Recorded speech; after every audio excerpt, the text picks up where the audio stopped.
Periodic table chapter के केवीडी, ठीक है, कौन बनेगा डॉक्टर, राइट। तो आज हम इस क्लास को स्टार्ट करते हैं। उससे पहले मैं आपको दो चीजें बोलना चाहती हूँ। दो चीजें बेटा सुनना ध्यान से। वो इंपॉर्टेंट चीजें क्या है बेटा, सबसे इंपॉर्टेंट चीज क्या है बेटा, आज की क्लास स्टार्ट करने से पहले इसलिए बोलना चाहती हूँ बेटा, क्योंकि आप में से कुछ स्टूडेंट्स ऐसे भी होंगे जिन्होंने नीट का एग्जाम दिया होगा, राइट। नीट का एग्जाम पक्का दिया होगा, 12th के साथ एक ट्राई तो हम दे ही लेते हैं। आपने एग्जाम दिया, आपने अपना बेस्ट दिया। हो सकता है कि आप में से कुछ बच्चे ऑलरेडी कोचिंग करके इस टेस्ट को दिए थे, क्लियर। अभी जो एग्जाम हुआ था जिसका कल रिजल्ट आया है, ठीक है। तो अब आधे से ज्यादा बच्चे उस चीज को कैलकुलेट करने में लगे हुए हैं अभी भी कि हमारे इतने मार्क्स आए और हमारा नहीं हो पाया, राइट। तो बेटा सबसे इंपॉर्टेंट ये है, तुमने अपना बेस्ट दिया, रिजल्ट तुम्हारे सामने है। तुमसे ज्यादा कोई नहीं जानता कि तुमने कहां लैग किया है, दिस इज ट्रूथ। तुमसे ज्यादा कोई नहीं जानता कि तुम्हारी मेहनत कितनी ईमानदारी से थी, तुम्हें जिन टीचर्स ने पढ़ाया, तुम्हें जिन टीचर्स ने जो भी पढ़ाया, जो भी समझाया, लेकिन तुम्हें ये पता है कि तुम्हारे फ्लॉज क्या है। अब तुम्हें एक पॉजिटिव एटीट्यूड के साथ टारगेट बना लेना है अपने नीट के एग्जाम को, क्योंकि आपका टारगेट क्लियर है बेटा। आपका टारगेट क्लियर है कि आपको नीट क्लियर करना है, और अगर आपको नीट क्लियर करना है तो उसके लिए बेस्ट पता है क्या है बेटा, उसके लिए बेस्ट यही है कि अपनी तैयारी को पॉजिटिव एटीट्यूड के साथ, पॉजिटिव एटीट्यूड का मतलब क्या है, अपने ऊपर बिलीव रखो बेटा। जो हो गया सो हो गया, उसको लेकर बैठने से, अपनी दिवाली खराब करने से, अपने फेस्टिवल खराब करने से, अपने 10 दिन और खराब करने से कोई फायदा नहीं है। कल नाइट से ही मैंने बहुत बच्चों से बात भी की, सब बच्चे आधे से ज्यादा इस चीज में है कि मैम इतना रह गया, 530 रह गया, 550 रह गया, 560 रह गया, अब क्या करें। पहली बात तो आपको सेम डे एनालिसिस कर लेना चाहिए था कि कितने मार्क्स आ रहे हैं, आप क्लियर हो जाते। अभी आप लोग अपनी प्रिपरेशन स्टार्ट कर दो पॉजिटिव एटीट्यूड के साथ।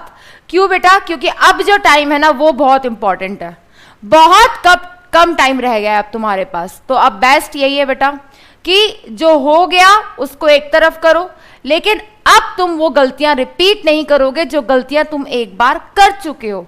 अगर इस एटीट्यूड के साथ भी तुम चल रहे हो तो तुम्हारा सिलेक्शन कोई नहीं रोक सकता। जिसके 100 नंबर भी हैं, जिसके 200 भी हैं, जिसके 300 भी हैं, जिसके 400 है, 500 है, घबराने की जरूरत नहीं है। ड्रास्टिक इंप्रूवमेंट आता है बेटा, ड्रास्टिक इंप्रूवमेंट आता है जब आप अपना बेस्ट देते हो। 250, 300, 400 नंबर तक बच्चे जंप कर लेते हैं with in a year, with in 6 months। Depend करता है बेटा कि आप अपना बेस्ट दो, ये आपके कंट्रोल में है। नहीं हुआ ये आपके कंट्रोल में ना पहले था ना आपके कंट्रोल में अब है। आपके कंट्रोल में आने वाला नीट का पेपर और उसकी OMR है। तो बेटा rather than wasting your time on those things, मेरे इतने आए, उसके इतने आए, तुम्हारा दोस्त का हो गया, तुम्हारा नहीं हुआ, पेपर टफ आएगा, इजी आएगा, कट ऑफ इतना जा रहा है, क्या कर सकते हो?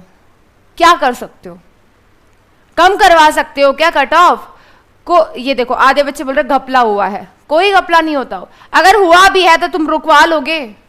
तुम्हारे कंट्रोल में सिर्फ अपनी प्रिपरेशन और अपनी OMR है।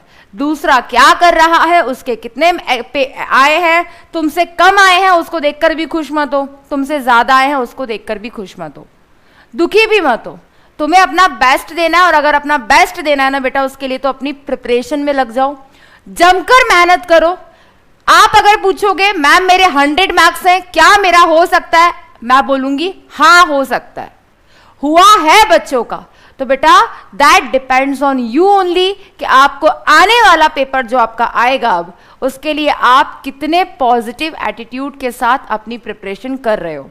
बेटा बिल्कुल भी डिमोटिवेटेड होने की जरूरत नहीं है। आपने अपना बेस्ट दिया, आपको उस बेस्ट में और बेस्ट देना बाकी है। जो गलतियां हो गई हैं वो गलतियां रिपीट नहीं करनी है, चाहे आपने अपनी प्रिपरेशन के साथ कॉम्प्रोमाइज किया हो, व्हाटएवर, उस चीज को सोच के अपना और टाइम आप वेस्ट कर लोगे। आप आज क्या कर रहे हो वो डिसाइड करेगा कि कल क्या होगा, राइट? तो पॉजिटिव एटीट्यूड के साथ पढ़ना है। जिन्होंने आज तक एक बार भी ये पेपर नहीं दिया है वो भी मेंटली प्रिपेयर हो जाओ बेटा कि अपना बेस्ट देना है आपको इस पेपर में। कंपटीशन आपके सामने है कि कंपटीशन कितना टफ हो चुका है। आपके कंट्रोल में नहीं है कि हाईएस्ट कितना जाएगा, आपके कंट्रोल में है कि आप कैसे प्रिपरेशन कर रहे हो और कैसे प्रिपरेशन आपकी परफॉर्म होने वाली है। तो बेटा सब कुछ अपने ऊपर डिपेंड करता है। अपनी प्रिपरेशन करो, एनालिसिस करो, जो गलतियां होती हैं उन गलतियों को रिपीट मत करो, क्लियर? और कॉन्स्टेंटली उस मेहनत को करते रहो बेटा, आपके सिलेक्शन को कोई नहीं रोक सकता। और जिनका नहीं हुआ है अभी भी घबराने की जरूरत नहीं है, क्लियर? ऐसा तो नहीं है कि फिर कभी नीट का एग्जाम नहीं दे सकते, दे सकते हो ना। तो अच्छे से मेहनत करो बेटा, पॉजिटिव एटीट्यूड के साथ मेहनत करना है, अपने ऊपर विश्वास रखना है। अगर कोई कुछ बोल देता है तो अफेक्ट नहीं होना है, वो अपना काम कर रहे हैं, वो अपना काम कर रहे हैं, आपको अपना काम करना। और आपका काम क्या है कि आप सिर्फ पढ़ सकते हो अभी, क्लियर? तो all the very best to दो स्टूडेंट्स जो अभी भी पॉजिटिव एटीट्यूड के साथ तैयारी करने के लिए रेडी है। जल्दी से चैट बॉक्स में बता दो बेटा, जल्दी से चैट बॉक्स में बता दो कितने बच्चे नेक्स्ट ईयर नीट का एग्जाम क्लियर करने वाले हैं। जल्दी से बता दो, जमकर मेहनत करने वाले हैं और उस एग्जाम को आप क्रैक करोगे, अपना टारगेट बना लोगे 650 प्लस ही लाने हैं। जल्दी से बता दो बेटा चैट बॉक्स में कितने बच्चे रेडी हैं जमकर तैयारी करने के लिए। जमकर तैयारी करने के लिए कितने बच्चे रेडी हैं? बस ऐसे ही पॉजिटिव एटीट्यूड के साथ आपको पढ़ना है बेटा। एंड ट्रस्ट योरसेल्फ, ये ध्यान रखना, अपने ऊपर विश्वास रखना। एक हार डिसाइड नहीं करती कि आप लाइफ में क्या कर सकते हो, क्या नहीं कर सकते, क्लियर? तो ये लाइन उन सभी स्टूडेंट्स के लिए है, सभी उन प्यारे बच्चों के लिए बेटा जिन्होंने अपना बेस्ट दिया था। रोना नहीं है बेटा, आपको अपना बेस्ट देना है, क्योंकि बेटा एक पेपर, ये पेपर आपका करियर डिसाइड नहीं कर रहा है। आपके पास टाइम है, मौका है, आप अपना बेस्ट दोगे ना सब लोग बेस्ट? और जिनका फर्स्ट अटेम्प्ट भी है उन्हें भी अपना बेस्ट देना है। मत देखो कितने बच्चे एग्जाम देते, मत देखो हाईएस्ट कितना गया, आप अपना मार्क्स इंप्रूव कर सकते हो। और यस, ये पेपर अप्रोचेबल है, आप में से कोई भी क्रैक कर सकता है। आपकी परसेंटेज डिसाइड नहीं करेगी कि आप कर सकते हो या नहीं, क्लियर? रेडी हो बेटा? तो वैसे ये लाइंस मैं ऑलरेडी बहुत बार बोल चुकी हूं बेटा, बट फिर भी आज मैं उन सभी बच्चों के लिए बोलना चाहती हूं जो पॉजिटिव एटीट्यूड के साथ सच में पढ़ना चाहते हैं। ये उन बच्चों के लिए बेटा, ये ध्यान रखना बेटा, तूफान में ताश का घर नहीं बनता, रोने से बिगड़ा मुकद्दर नहीं बनता। दुनिया को जीतने का हौसला रखो, एक हार से कोई फकीर और एक जीत से कोई सिकंदर नहीं बनता।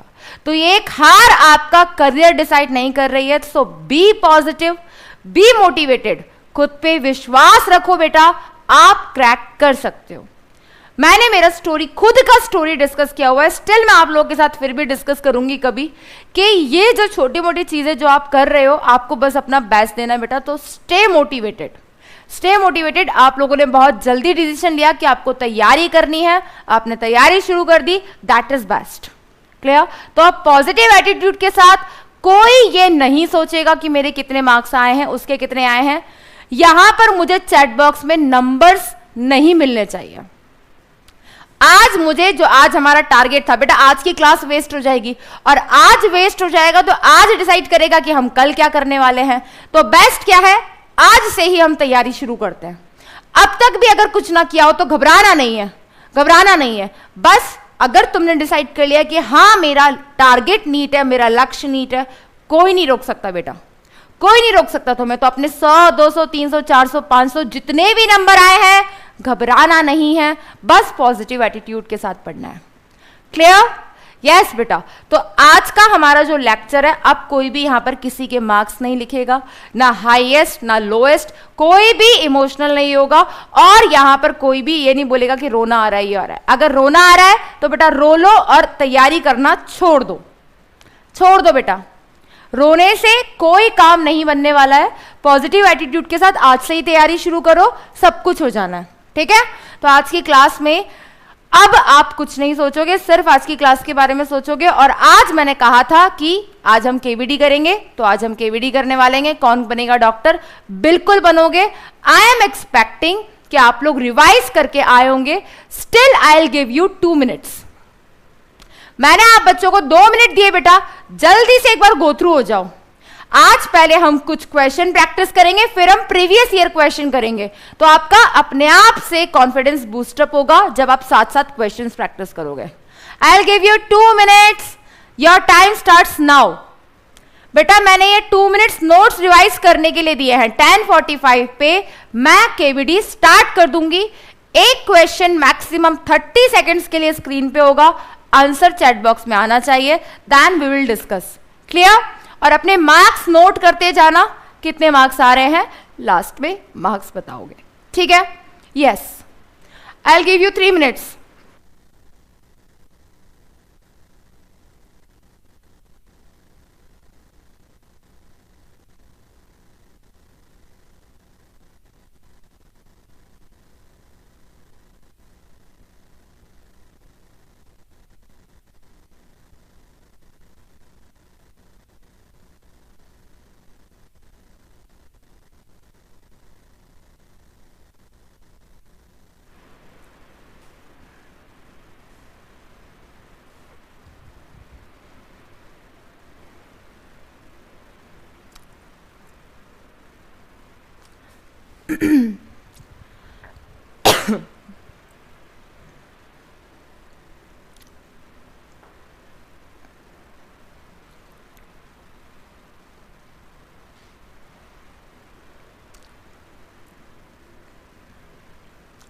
लास्ट 1 मिनट, जल्दी से गो थ्रू हो जाओ नोट से। और जो बच्चे अभी भी चैट बॉक्स में लिख रहे हैं ना बेटा, आप चैट बॉक्स में लिखते रह जाओगे। ये डिसाइड कर रहा है कि आप कितने ड्रॉप और लेने वाले हो। जब मैंने बोला कि अब जिक्र नहीं होगा, अब जिक्र नहीं होगा किसके कितने मार्क्स हैं, अब हम क्लास शुरू कर चुके हैं। रेडी हो बेटा सब लोग? करें स्टार्ट।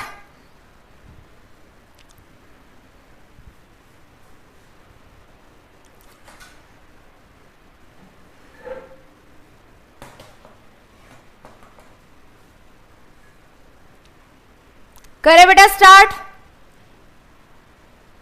यस, जितने क्वेश्चंस मैक्सिमम हमारे पास है आज हम सारे डिस्कस करेंगे। फिर भी अगर आपको कोई डाउट रह जाएगा तो उसे हम केमिकल बॉन्डिंग के साथ कवर कर लेंगे। स्टार्ट करते हैं आज का केबीडी राउंड। क्लियर?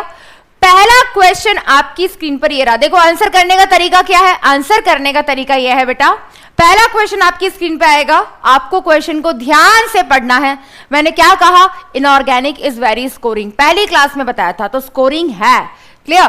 प्लस कम टाइम लगता है इसको सॉल्व करने में, कम टाइम लगता है, लेकिन अगर आपने क्वेश्चन को गलत पढ़ दिया तो अर्थ का अनर्थ हो जाएगा। तो अनर्थ नहीं करना है, हमें मार्क्स चुराना सीखना। ये स्ट्रेटेजी होती है बेटा कि अपना आती हुई चीज को गलत मत होने दो। क्लियर? पहला क्वेश्चन आपकी स्क्रीन पर ये रहा। Yes, Farid Hasan, I am expecting कितने बच्चे जल्दी से आंसर करेंगे। तो क्वेश्चन है बेटा, the first ionization potentials of sodium, magnesium, aluminium and silicon are in the order. Yes बेटा, जल्दी से आंसर करेंगे बेटा चैट बॉक्स में। आज हमारे पास बहुत सारे क्वेश्चंस हैं और आज का केबीसी केबीडी हमारा लंबा चलेगा, तो जल्दी से without wasting time I am expecting the answer. Shubham Shinde ने आंसर किया है ऑप्शन बी। क्लियर? ओके, देखते हैं और बच्चे क्या क्या आंसर्स कर रहे हैं। अंशुमन दास ने आंसर किया है option A. Okay, Priya Sharma ने आंसर किया है ऑप्शन सी। डी भी बोल दो कोई, जानते हुए कि आंसर तो एक ही ऑप्शन है, स्टिल एबीसी एबीसी चल रहा है।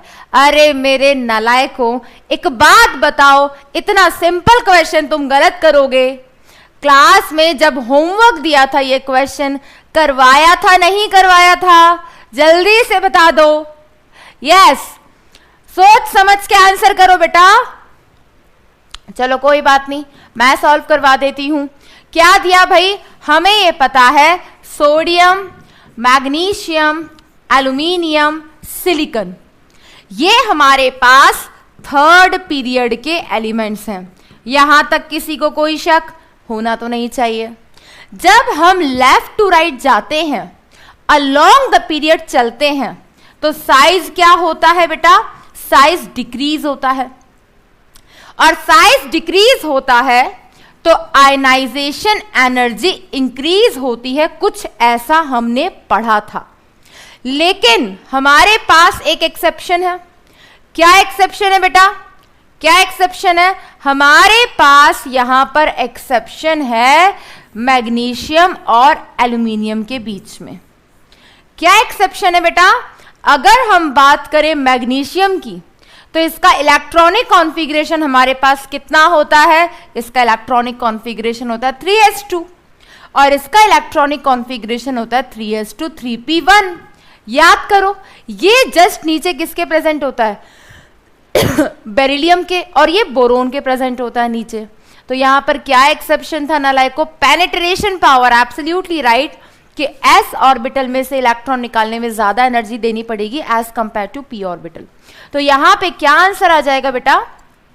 सबसे ज्यादा आयनाइजेशन एनर्जी जो होगी वो होगी सिलिकॉन की।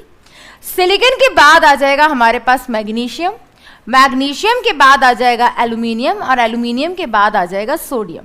अब देख लो कौन सा ऑप्शन इससे मैच कर रहा है। Sodium, magnesium, aluminium, silicon.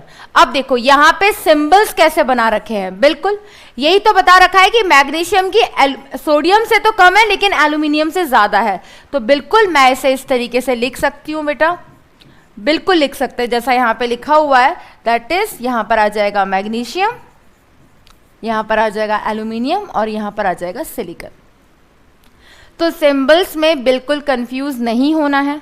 Greater than है, लेस देन है, उसको ओपन करना सीखो, ओपन करके उसको सही तरीके से लिखना सीखो। तो हम यही तो बता रहे, मैग्नीशियम की एल्यूमिनियम से भी ज्यादा है, तो बस मैग्नीशियम की सोडियम से तो ज्यादा है ही है, एल्यूमिनियम से भी ज्यादा है, यही तो एक्सेप्शन था। सो the correct option will become, correct option क्या आ जाएगा बेटा? करेक्ट ऑप्शन यहां पर आ जाएगा, that is option A. Clear है बेटा? तो क्वेश्चन तो लिख नहीं रहे हो, साथ साथ अपनी कॉपी में मार्क्स लिखते जाना, और जिनका सही आंसर है वो +4 लिखेंगे, जिनका गलत आंसर है वो -1 लिखेंगे। अगर अपने साथ सही रहोगे ना बेटा, ऑनेस्ट रहोगे, तुम्हारा सिलेक्शन कोई नहीं रोक सकता। अगर अभी भी तुम झूठ बोलोगे, गलत आंसर लिखोगे, नहीं समझ में आएगा, फिर भी बोलोगे हाँ आ गया आ गया, तुम खुद को धोखा दे रहे हो, ये ध्यान रखना। किसी और को नहीं, खुद को धोखा दे रहे हो। तो नेक्स्ट क्वेश्चन आपकी स्क्रीन पर ये रहा। क्लियर एनालिसिस करना, क्योंकि मैंने पहले ही बोला था पढ़कर आना, रिवाइज करके आना, अगर क्लास में ही इनऑर्गेनिक को परफेक्ट करना है। क्लियर? तो हर टाइप का क्वेश्चन जो आज तक आए हुए हैं वो सारे टाइप्स हम आज क्लास में डिस्कस करने वाले हैं। अगला क्वेश्चन आपकी स्क्रीन पर ये रहा। यस बेटा, which among the following elements has the highest value for third ionization energy? Answer करने से पहले आराम से निकालो, कोई जल्दी नहीं है, कोई जल्दी नहीं है। निकालने का तरीका बताया था मैंने, चलो निकालो बेटा, कोई जल्दी नहीं है। नेक्स्ट क्वेश्चन आपकी स्क्रीन पर ये रहा। विदाउट वेस्टिंग टाइम जल्दी से आंसर कर दो बेटा, जल्दी से।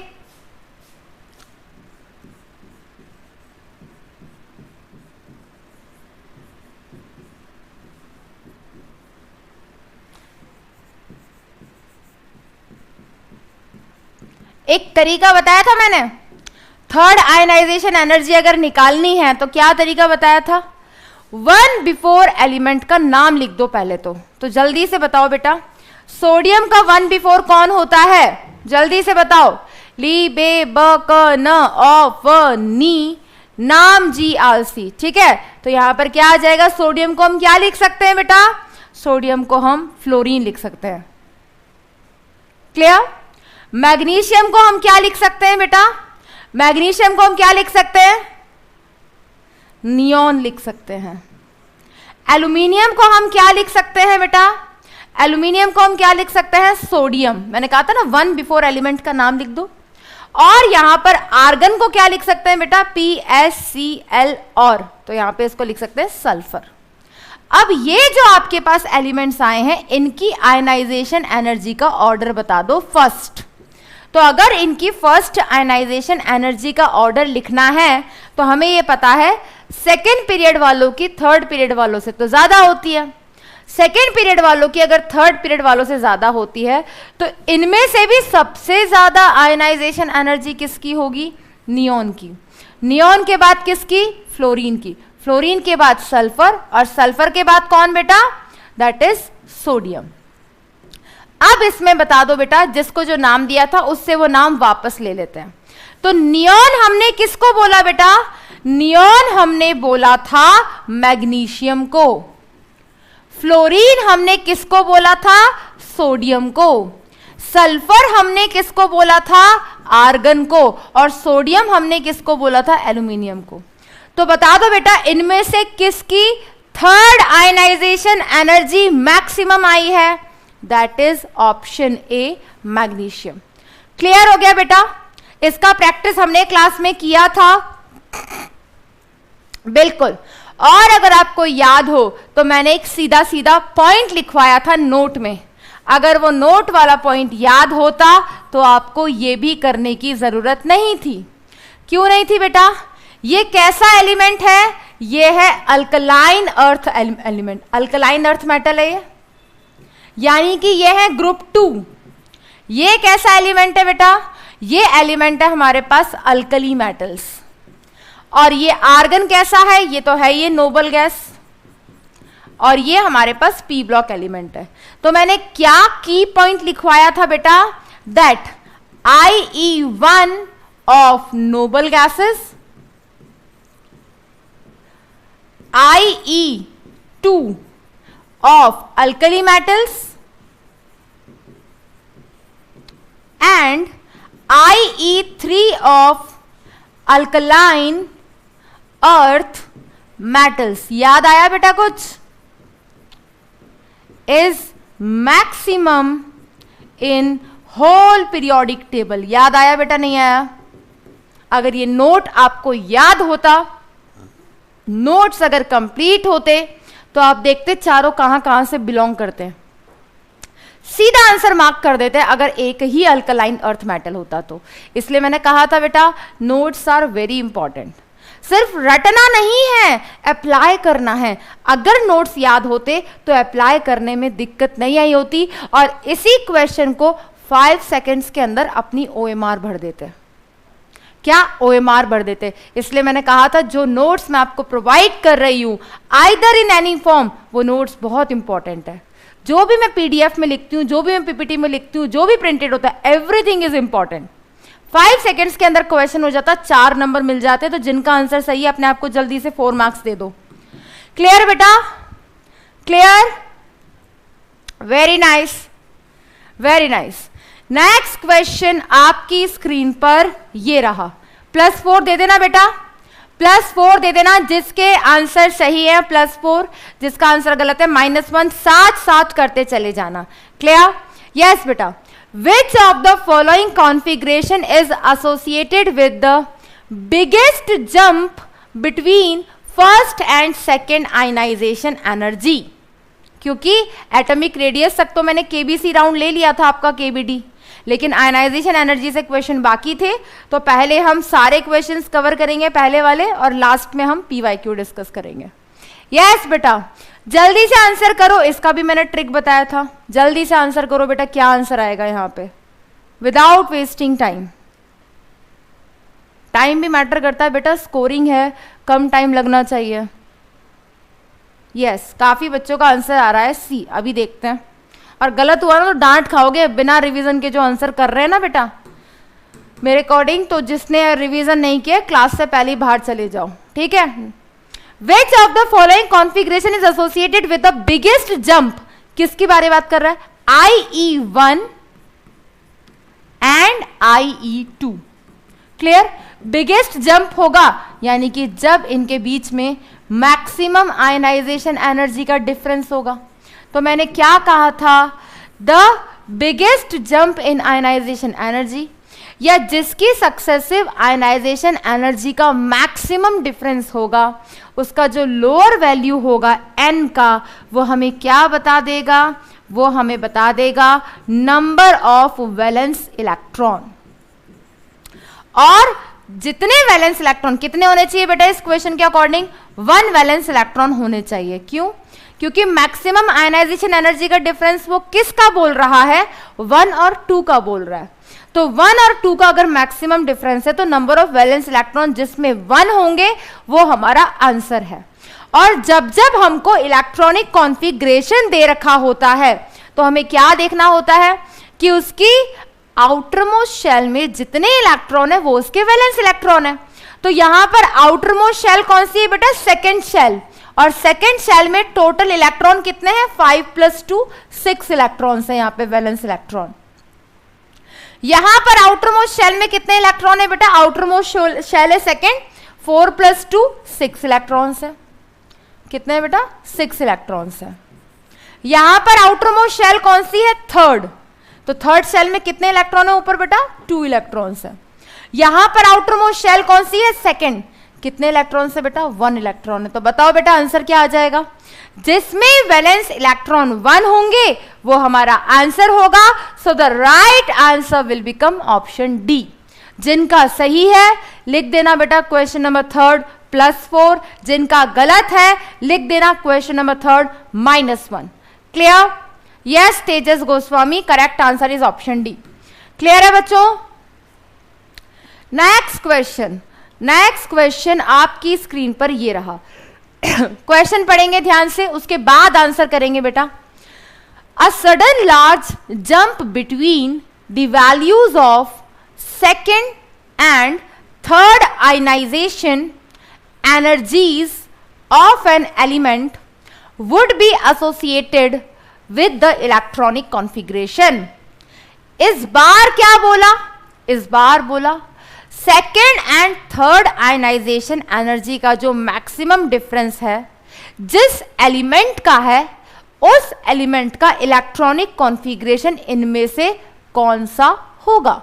तो उसने क्या बोला बेटा, आयनाइजेशन एनर्जी थर्ड और आयनाइजेशन एनर्जी सेकेंड और थर्ड बोला। तो मैंने क्या बताया था, जो मैक्सिमम एनर्जी डिफरेंस आता है सक्सेसिव आयनाइजेशन एनर्जी में, उसका जो लोअर वैल्यू होता है n का, वो हमें दे देता है वैलेंस इलेक्ट्रॉन की वैल्यू। तो यहां पर वैलेंस इलेक्ट्रॉन कितने हैं बेटा, क्या पता चल गया देखकर, यहां पे वैलेंस इलेक्ट्रॉन है 2। अब आपने बस इतना देखना था कि इन चारों में से किसके अंदर 2 वैलेंस इलेक्ट्रॉन है। तो बेटा वैलेंस इलेक्ट्रॉन कैसे देखते हैं इलेक्ट्रॉनिक कॉन्फ़िगरेशन से, उसके आउटरमोस्ट शेल में जितने इलेक्ट्रॉन होते हैं। आउटरमोस्ट शेल यहां पर कौन सी है, 3, कितने इलेक्ट्रॉन है बेटा, 1 इलेक्ट्रॉन। आउटरमोस्ट शेल यहां पर कौन सी है, 3, टोटल कितने इलेक्ट्रॉन है बेटा, 2 + 2 4 इलेक्ट्रॉन है। आउटरमोस्ट शेल यहां पे कौन सी है बेटा, थर्ड, टोटल कितने वैलेंस इलेक्ट्रॉन है, 3 इलेक्ट्रॉन है। आउटरमोस्ट शेल यहां पर कितनी है बेटा, 3, टोटल कितने इलेक्ट्रॉन है, 2 इलेक्ट्रॉन है। So the correct answer will become option D. Clear है बेटा, एकदम क्लियर है एकदम। इस तरीके से घुमाता है आयनाइजेशन एनर्जी के अंदर। क्लियर। नेक्स्ट क्वेश्चन आपकी स्क्रीन पर ये रहा बेटा, क्वेश्चन नंबर 5। यस बेटा आंसर करेंगे इस क्वेश्चन का। The element which has highest second ionization energy। yes बेटा, yes क्या पूछा है क्वेश्चन में, इनमें से कौन सा एलिमेंट है जिसकी सेकेंड आयनाइजेशन एनर्जी हाईएस्ट होगी। जल्दी से आंसर करेंगे बेटा विदाउट वेस्टिंग टाइम। तो हमने अभी पता है ये कौन सा एलिमेंट है, ये ग्रुप 1 का एलिमेंट है जिन्हें हम कहते हैं अल्कली मेटल्स। ये कौन सा है? बेटा मांगे कन्या सुंदर, बाप रोए। ग्रुप 2 कहाँ से बिलोंग करता है? अल्कलाइन। ये कहाँ से बिलोंग करता है? बेटा मांगे अगेन ग्रुप 2, बोले तो अल्कलाइन। और ये देख रहे हो बेटा नोबल गैस। तो फिर से हमारा की पॉइंट काम आया नहीं आया? आया की पॉइंट काम। क्या लिखा था हमने? क्या हमें निकालने की जरूरत है? नहीं है जरूरत। IE1 of noble gases, IE1 of noble gases, IE2 of alkali metals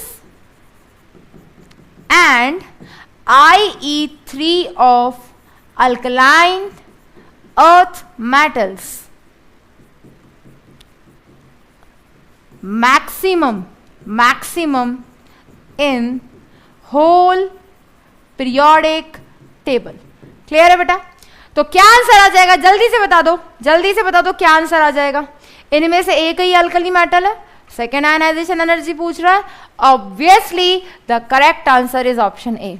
आप चाहो तो उस तरीके से भी कर सकते हो जो मैंने आपको बताया था। क्या तरीका बताया था? जब सेकेंड आयनाइजेशन एनर्जी पूछे, 1 बिफोर एलिमेंट का नाम दे दो, IE1 का ऑर्डर निकालो, जो एग्जैक्ट जिसको नाम दिया था वो नाम उसको वापस दे दो, राइट। और अगर IE3 पूछे तो अब इक्वेशन किया था। नहीं तो पहले देखो ऑप्शन काटना सीखो, कंपटीशन से बाहर करो। कौन कंपटीशन से बाहर है? तो कंपटीशन से बाहर कैसे करोगे? हमें ये पता था IE2 तो अल्कली मेटल का मैक्सिमम होता है, तो चारों को देख लिया हमने कौन कहां से बिलोंग करता है। और ये कब याद होगा? जब पीरियोडिक टेबल याद होगी। पीरियोडिक टेबल कैसे याद होगी? मैंने बताया था ना, याद करने का ट्रिक भी बताया था। तो सारी चीजें होती चली जाएंगी। Clear? So correct answer will become option ए। जिनका आंसर सही है 5th क्वेश्चन में भी अपने आप को +4 दे देना, जिनका गलत है -1 करना ईमानदारी के साथ, क्योंकि जब मेहनत ईमानदारी में होती है तो जीत हमारे आसपास ही होती है। ये ध्यान रखना। तो अपने आप से हमेशा सच बोलो, अपने आप से हमेशा सच बोलो और अपनी मेहनत में ईमानदारी रखो। क्लियर? नेक्स्ट क्वेश्चन आपकी स्क्रीन पर ये रहा। क्या क्वेश्चन है? जल्दी से पढ़ो बेटा। In which of the following the energy change correspond to the first ionization potential? इनमें से कौन सी रिएक्शन रिप्रेजेंट कर रही है फर्स्ट आयनाइजेशन पोटेंशियल? तो बच्चे आयनाइजेशन पोटेंशियल का डेफिनेशन क्या था?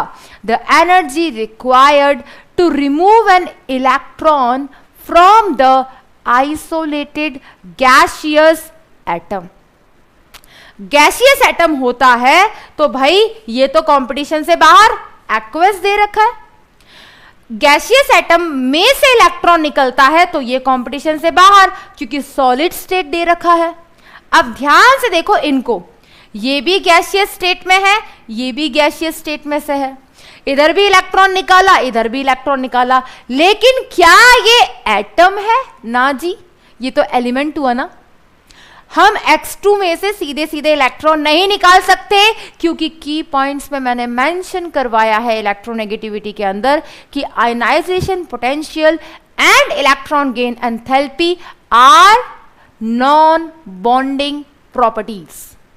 हम उन्हें डिफाइन आइसोलेटेड स्टेट में करते हैं, ना कि बॉन्डिंग स्टेट में। बॉन्डिंग स्टेट में इलेक्ट्रोनेगेटिविटी आती है, ना कि इलेक्ट्रॉन गेन एंथैल्पी और ionization energy. So the correct answer will become option A. Definition लिखने की जरूरत तो नहीं है, देख लो ध्यान से, जल्दी से देख लो बेटा। जिनका आंसर करेक्ट है अपने आप को +4 दें, जिनका आंसर रॉन्ग है खुद के साथ ईमानदारी रखते हुए, अगर जीत चाहिए तो -1 करें ईमानदारी के साथ। क्लियर? नेक्स्ट क्वेश्चन आपकी स्क्रीन पर ये रहा। विदाउट वेस्टिंग टाइम आंसर करेंगे बेटा। यस, रैपिड फायर क्वेश्चंस चल रहे हैं सारे के सारे। क्वेश्चन ध्यान से पढ़ना, बस ऑप्शन ध्यान से पढ़ना, उसके बाद आंसर करना। क्लियर? तो हमें आंसर करेक्ट भी देना है और स्पीड में भी देना है, क्योंकि टाइम वेस्ट थोड़ी ना करना है। हमें 720 मार्क्स का पूरा पेपर अटेम्प्ट करना है, तो हम इनऑर्गेनिक में ही थोड़ी ना 1 घंटा लगा देंगे।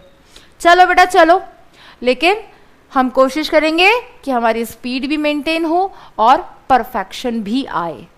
गलतियां कम से कम करो, जो आता है उसे गलत मत होने दो। क्लियर? चलो बेटा, the correct order of decreasing second ionization energy. Second ionization energy का ऑर्डर पूछा है, किस किस का पूछा बेटा? Lithium, beryllium, clear, boron, carbon and neon, इनका सेकेंड आयनाइजेशन एनर्जी का ऑर्डर पूछा है। तो चलो ट्रिक अप्लाई करते हैं, क्योंकि ये तो सारे ही सेकेंड पीरियड वाले हैं। तो क्या करेंगे बेटा? IE2 निकालना है तो पहले 1 बिफोर एलिमेंट का नाम लिख देंगे। लिथियम से पहले क्या आता है? हीलियम। बेरिलियम से पहले लिथियम। बोरोन से पहले बेरिलियम। कार्बन से पहले बोरोन। नियॉन से पहले फ्लोरीन। अब इनका IE1 का ऑर्डर निकाल लो। तो इनका ऑर्डर क्या आएगा बेटा? सबसे ज्यादा आयनाइजेशन एनर्जी हीलियम की। हीलियम की क्यों? नोबल गैस है, लेफ्ट टू राइट इंक्रीज होती है। हीलियम के बाद फ्लोरीन, फ्लोरीन के बाद बेरिलियम और बोरोन में एक्सेप्शन है, इसकी पेनिट्रेशन पावर ज्यादा होती है, तो beryllium, then boron and then lithium. Without any doubt ये ऑर्डर आना चाहिए। अब जिसको जो नाम दिया है उससे वो नाम वापस ले लो। हीलियम किसको बोला था? लिथियम को बोला था। फ्लोरीन किसको बोला था? नियॉन को बोला था। बेरिलियम किसको बोला था? बोरोन को बोला था। बोरोन किसको बोला था? कार्बन को बोला था। लिथियम किसको बोला था? बेरिलियम को बोला था। ये आ गया आपके पास सेकेंड आयनाइजेशन एनर्जी का ऑर्डर। देख लो कौन सा आंसर मैच कर रहा है, जल्दी से आंसर कर दो फिर बेटा। सबसे ज्यादा lithium, then neon, then boron, then carbon and then beryllium. Yes, absolutely right, option D. Clear है बेटा सबको? एकदम क्लियर है सबको एकदम? अगर क्लियर है तो जिनका आंसर सही है अपने आप को +4 देंगे, जिनका गलत है -1 देंगे। क्लियर? क्योंकि जिन जिन क्वेश्चंस में गलत हुआ है ना, उन क्वेश्चंस को आपको कॉपी में अलग से लिखना है, ताकि ये गलती फिर से कभी रिपीट ना हो जाए। इतना भी कर लिया ना तो आपको कोई नहीं रोक सकता बेटा आपके सिलेक्शन से। क्लियर? नेक्स्ट क्वेश्चन आपकी स्क्रीन, ये क्लियर है ना बेटा सबको? ये क्वेश्चन क्लियर है बेटा सबको? अब क्लियर हो जाना चाहिए, डाउट हमेशा डाउट नहीं रहना चाहिए, ठीक है? नेक्स्ट क्वेश्चन आपकी स्क्रीन पर ये रहा। यस बेटा, जल्दी से आंसर करेंगे। In which of the following element has highest value of ionisation energy? इनमें से कौन से एलिमेंट की आयनाइजेशन एनर्जी हाईएस्ट होगी? देख लो बेटा 8th क्वेश्चन, जल्दी से बेटा, जल्दी से देख लो बेटा, इनमें से किसकी आयनाइजेशन एनर्जी हाईएस्ट होगी? यस, जल्दी। देखो पहला ऑप्शन तो कंपटीशन से बाहर, नन ऑफ दीज कैसे हो सकता है? इनमें से किसी ना किसी की तो हाईएस्ट होगी। तो एक हमें दे रखा है टाइटेनियम, क्लियर, एक हमें दे रखा है जिरकोनियम और एक हमें दे रखा है हॉफनियम। क्लियर? ये है 3D सीरीज का एलिमेंट, ये है 4D सीरीज का एलिमेंट और ये है 5D सीरीज का एलिमेंट। क्लियर?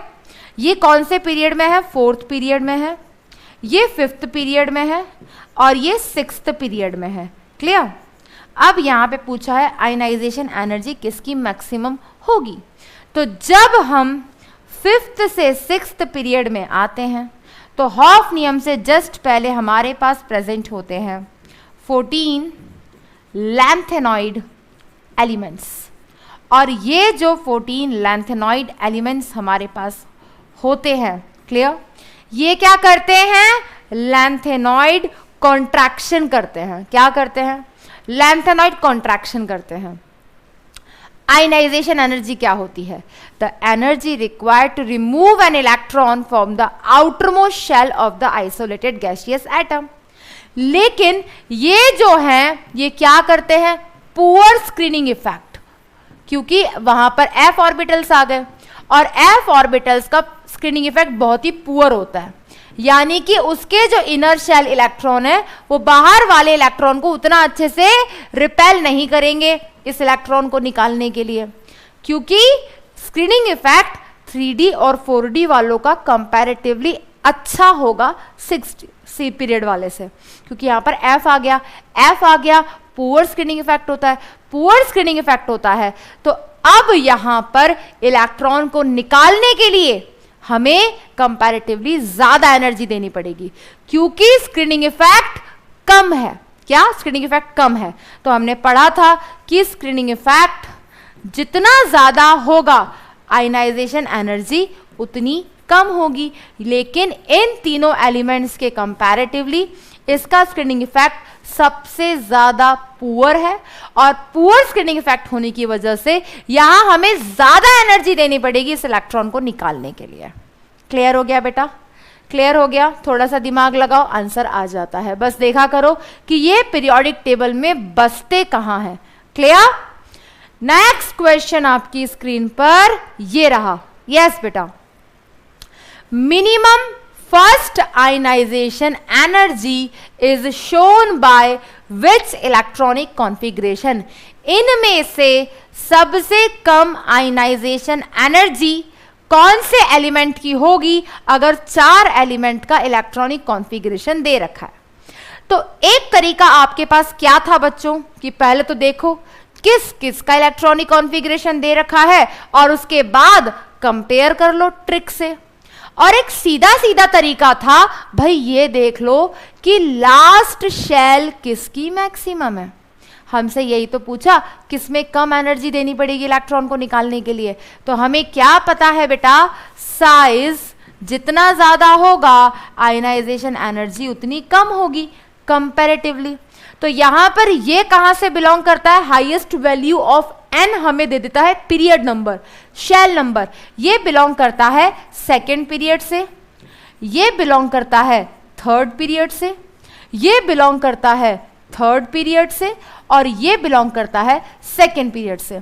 तो सेकेंड पीरियड वाले तो कंपटीशन से बाहर, सेकेंड पीरियड वाले कंपटीशन से बाहर। क्यों? काहे? ऐसा क्यों? क्योंकि भाई साइज जितना छोटा होगा एनर्जी तो उतनी ज्यादा देनी पड़ेगी, लेकिन क्वेश्चन में पूछा है least ionization energy, minimum first ionization energy, सबसे कम किस में पहली आयनाइजेशन एनर्जी होगी। तो फिर हमने देखा कि इन दोनों में तो ज्यादा होगी, तो इन दोनों में से भी किस में कम होगी। फिर जब शेल नंबर भी सेम है तो क्या देखेंगे? सब शेल। यहां पे इलेक्ट्रॉन निकालना है S में से, यहां पे इलेक्ट्रॉन निकालना है P में से। क्लियर? तो अब बताओ आंसर क्या आ जाएगा बेटा? यस बेटा, किसमें हमें कम एनर्जी देनी पड़ेगी? Yes, absolutely right, option C. क्यों? क्योंकि ये एक इलेक्ट्रॉन जब निकल जाएगा ना तो इसके आउटर मोस्ट शेल में 8 इलेक्ट्रॉन होंगे। ये किसका इलेक्ट्रॉनिक कॉन्फ़िगरेशन है? सोडियम का। और ये किसका इलेक्ट्रॉनिक कॉन्फ़िगरेशन दे रखा था बेटा हमें? 3s2 3p2। इन दोनों के कंपैरेटिवली भाई इसमें से तो एक इलेक्ट्रॉन निकलेगा, तब भी तो s ऑर्बिटल ही रहेगा। यहां पर क्या हो जाएगा? उसके आउटर मोस्ट शेल में 8 इलेक्ट्रॉन्स हो जाएंगे। एलिमेंट का नाम लिखो, left to right ionization energy increase होती है, इसकी इसके कंपैरेटिवली ज्यादा होगी। क्लियर? तो अगर ये 3s1 है, 3s2 होता, फिर किसी और से कंपेयर करते तब डिफरेंट आता। तो आंसर क्या आ जाएगा बेटा? ऑप्शन सी। जिन बच्चों का आंसर सही है जल्दी से अपने आप को +4 दे दें, जिनका गलत है ईमानदारी के साथ -1 करें जल्दी से।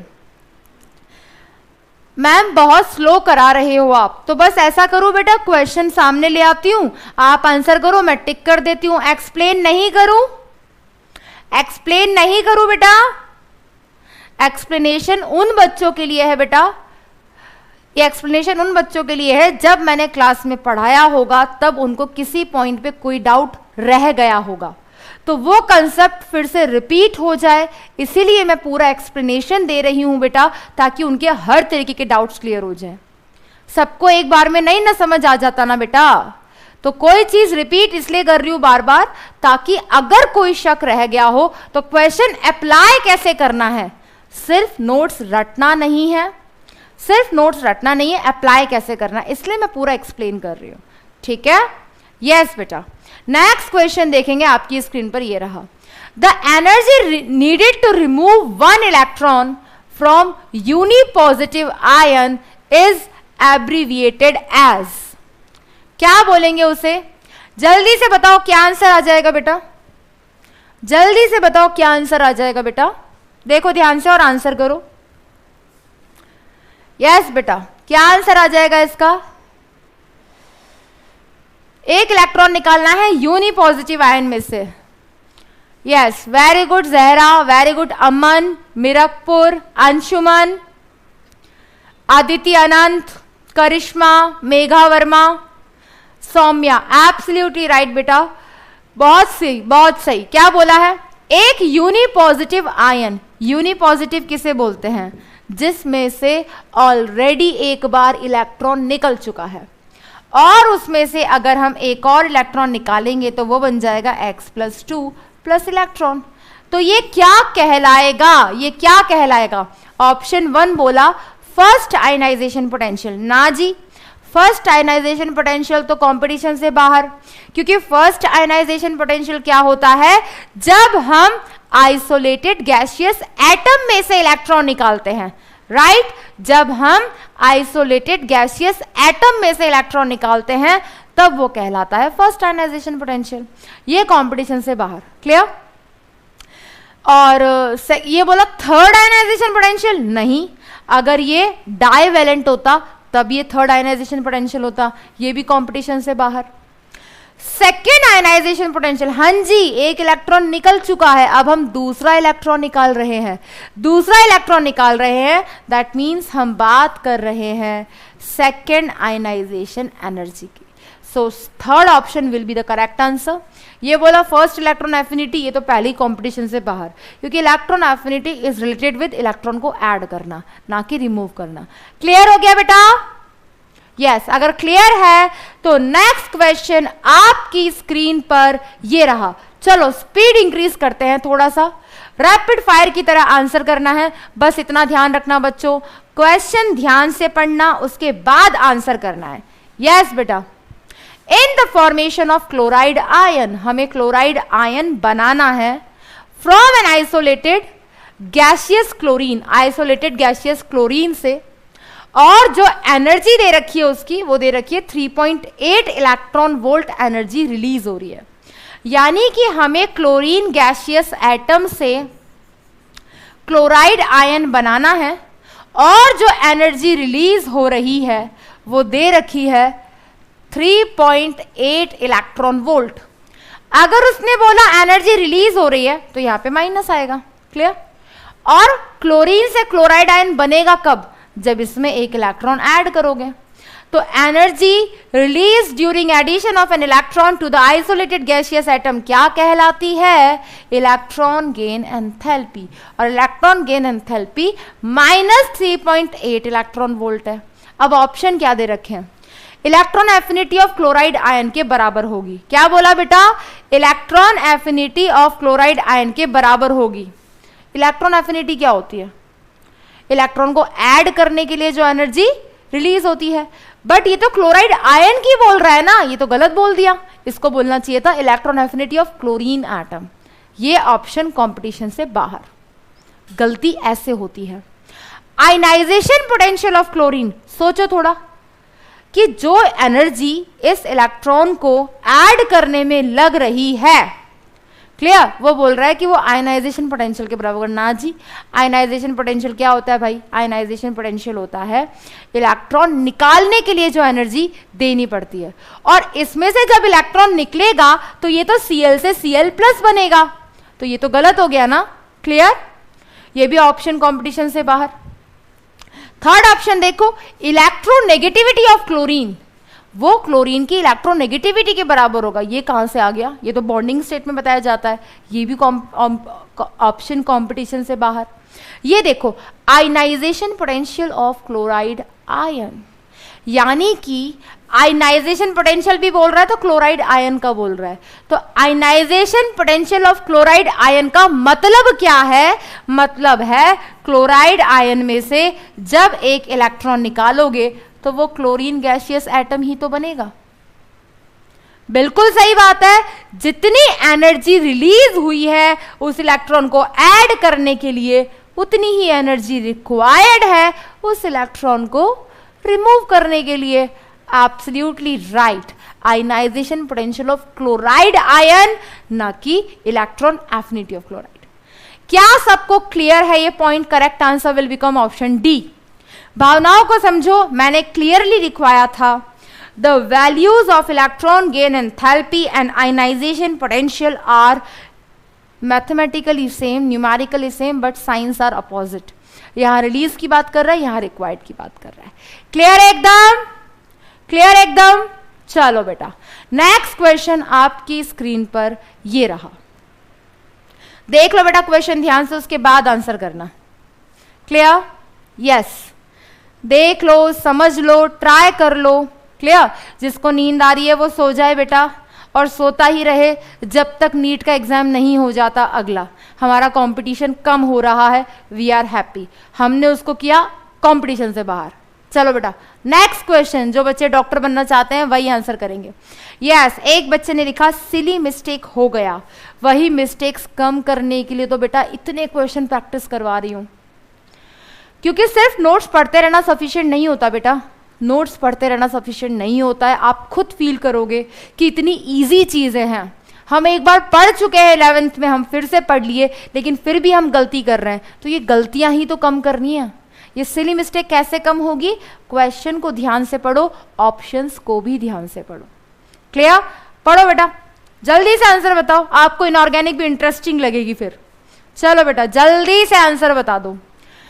एक ऑक्सीजन गैसियस एटम है, आइसोलेटेड, उसमें 2 इलेक्ट्रॉन जोड़े तो ये क्या बना? O2 माइनस बना। ठीक है, और इसका जो इलेक्ट्रॉन गेन एंथैल्पी है वो दे रखा है पॉजिटिव 603 किलो जूल पर मोल। कोई दिक्कत नहीं है।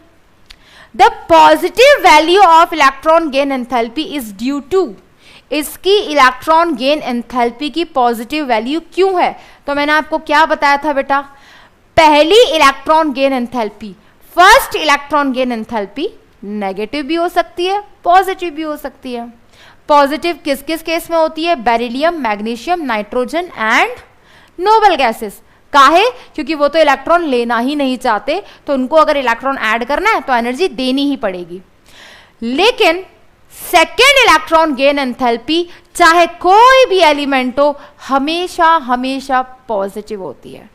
क्यों? क्योंकि जिस एटम में एक इलेक्ट्रॉन जुड़ चुका है, जब उसमें हम दूसरा इलेक्ट्रॉन जोड़ते हैं तो वह आपस में रिपल्जन करते हैं, और फिर उस इलेक्ट्रॉन को ऐड करने के लिए एनर्जी एब्जॉर्ब होती है, ना कि रिलीज। याद आया बेटा? अब अगर याद आ गया तो आंसर करो। Energy is released to add 1 electron on oxide ion, यानी कि जब O पे -1 चार्ज था तो उसमें अगर हम एक और इलेक्ट्रॉन जोड़ेंगे तो ये कह रहा है एनर्जी रिलीज होगी। ना जी, जिस ऑक्सीजन पे ऑलरेडी -1 है उसमें जब हम एक और इलेक्ट्रॉन जोड़ के उसे O-2 कर रहे हैं तो वो तो उसकी सेकेंड इलेक्ट्रॉन गेन एंथैल्पी हुई ना, क्योंकि अब हम उसमें दूसरा इलेक्ट्रॉन जोड़ रहे हैं। और क्या स्टेटमेंट लिखवाया था नोट में कि second electron gain enthalpy is always positive, तो इसने रिलीज बोल दिया, गलत बात कर रहा है, कंपटीशन से बाहर। Clear? Energy is required to add electron to oxide. हाँ जी बिल्कुल, एक ऑक्साइड आयन में इलेक्ट्रॉन ऐड करने के लिए हमें EGH जो है वो रिक्वायर्ड है, वो पॉजिटिव है। तो यही तो मैंने कहा था कि second electron gain enthalpy is always positive. Clear? तो यहां पे करेक्ट आंसर हो गया ऑप्शन बी। लेकिन हम ये भी देखेंगे कि बाकी 2 ऑप्शन गलत क्यों है।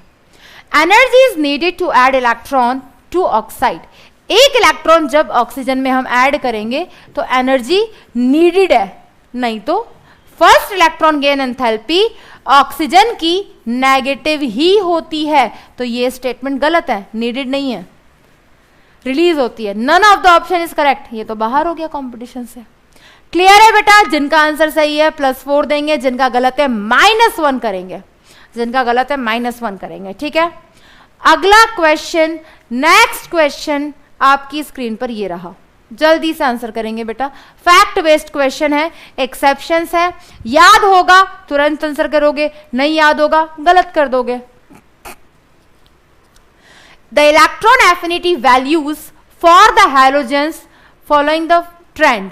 Electron affinity, electron gain enthalpy पढ़ा था, तो हेलोजन फैमिली में क्या एक्सेप्शन था बेटा? Chlorine, fluorine, bromine, iodine. याद आया? देख लो कौन सा आंसर मैच कर रहा है। ये कंपटीशन से बाहर नहीं, ऐसे कैसे बाहर कर दिया? क्लियर? देख लो बेटा पहले क्या आंसर हो जाएगा, जल्दी से देख के बताओ बेटा आंसर क्या हो जाएगा। क्लियर? तो बिल्कुल ये आंसर सही है। इसके अकॉर्डिंग सबसे ज्यादा क्लोरीन, क्लोरीन के बाद फ्लोरीन, फ्लोरीन के बाद ब्रोमीन और ब्रोमीन के बाद iodine. Correct answer will become option A. हाँ जी बिल्कुल, option A is the right answer. Clear? Yes yes yes yes, बिल्कुल option A is the correct answer. Next question आपकी स्क्रीन पर ये रहा, the process requiring the absorption of energy. इनमें से कौन सी प्रोसेस है जिसमें एनर्जी एब्जॉर्ब होती है? तो एनर्जी एब्जॉर्ब कब कब होती है? आयनाइजेशन एनर्जी जो होती है ऑलवेज पॉजिटिव होती है। ऑलवेज पॉजिटिव का मतलब हमेशा एनर्जी रिक्वायर्ड होती है, नीडेड होती है, एब्जॉर्ब होती है, तो ये हमेशा इसके लिए जस्टिफाइड है। क्लियर? लेकिन इलेक्ट्रॉन गेन एंथैल्पी जो है, फर्स्ट इलेक्ट्रॉन गेन एंथैल्पी, वो नाइट्रोजन, बेरिलियम, मैग्नीशियम और नोबल गैसेस, सिर्फ इनके लिए ये सारी बातें फॉलो होती है। बाकी अगर इलेक्ट्रॉन गेन एंथैल्पी 2 की बात करें तो वो तो सभी के लिए पॉजिटिव होती है, वो सबके लिए पॉजिटिव होती है। तो अब यहां पे क्या हो रहा था? फ्लोरीन फ्लोराइड बन रहा था, यानी कि क्या किया होगा? फ्लोरीन में एक इलेक्ट्रॉन ऐड किया होगा, तभी तो फ्लोराइड बना होगा। क्लियर? तो यहां पे क्या बोल रहा है? इलेक्ट्रॉन गेन एंथैल्पी की बात कर रहा है, वो भी फर्स्ट, तो वो तो रिलीज होती है, एब्जॉर्प्शन तो नहीं होती, कंपटीशन से बाहर। यहां देखो फर्स्ट इलेक्ट्रॉन गेन एंथैल्पी की बात कर रहा है, क्लोरीन में एक इलेक्ट्रॉन जोड़ा होगा तभी तो क्लोराइड आयन बना होगा, तो यहां पर भी बात कर रहा है first electron gain enthalpy of chlorine. ये भी ऑप्शन कंपटीशन से बाहर। यहां पे देखो बेटा थर्ड ऑप्शन और फोर्थ ऑप्शन दोनों देखेंगे बेटा। थर्ड ऑप्शन में क्या बोला है? O से O-2। बेटा O-2 कब बनेगा? जब इसमें 2 इलेक्ट्रॉन जोड़े जाएंगे, और 2 इलेक्ट्रॉन जोड़े जाएंगे तो ये कहलाएगी सेकेंड इलेक्ट्रॉन गेन एंथैल्पी, और second electron gain enthalpy is always positive लिखवाया था, यानी कि यहाँ एनर्जी एब्जॉर्ब होगी, यहाँ एनर्जी रिक्वायर्ड है, यहाँ एनर्जी नीडेड है। So the correct answer will become option C. यहाँ पर भी क्या है? First electron gain enthalpy, competition से बाहर, एनर्जी रिलीज होगी। क्लियर हो गया बच्चों? अगर क्लियर हो गया तो नेक्स्ट क्वेश्चन आपकी स्क्रीन पर ये रहा बेटा, जल्दी से रीड आउट करेंगे और आंसर करेंगे जल्दी से बेटा, ताकि जो छोटे मोटे डाउट्स हैं वो हर तरीके से क्लियर हो जाए। यस बेटा, +4 -1 साथ साथ करते रहें, बाकी क्वेश्चन पे ध्यान दें। Second electron affinity of an element, second electron affinity बोले, ये इलेक्ट्रॉन गेन एंथैल्पी बोले, क्या लिखवाया था? हमेशा पॉजिटिव होती है, तो इसने क्या बोला? Always exothermic. एक्सोथर्मिक तो नेगेटिव होता है, कंपटीशन से बाहर, कंपटीशन से बाहर। एंडोथर्मिक फॉर फ्यू एलिमेंट्स, भाई यहां तक तो हमें सही लग रहा था, फ्यू एलिमेंट कैसे बोल दिया? सेकेंड इलेक्ट्रॉन गेन एंथैल्पी सबके लिए पॉजिटिव होती है, कंपटीशन से बाहर। Exothermic for few elements, competition से बाहर। Always endothermic because it is always positive, always required, absorbed, needed. Correct answer will become option D. Clear? एकदम मजा आ रहा है एकदम रिप्लाई करने में बेटा?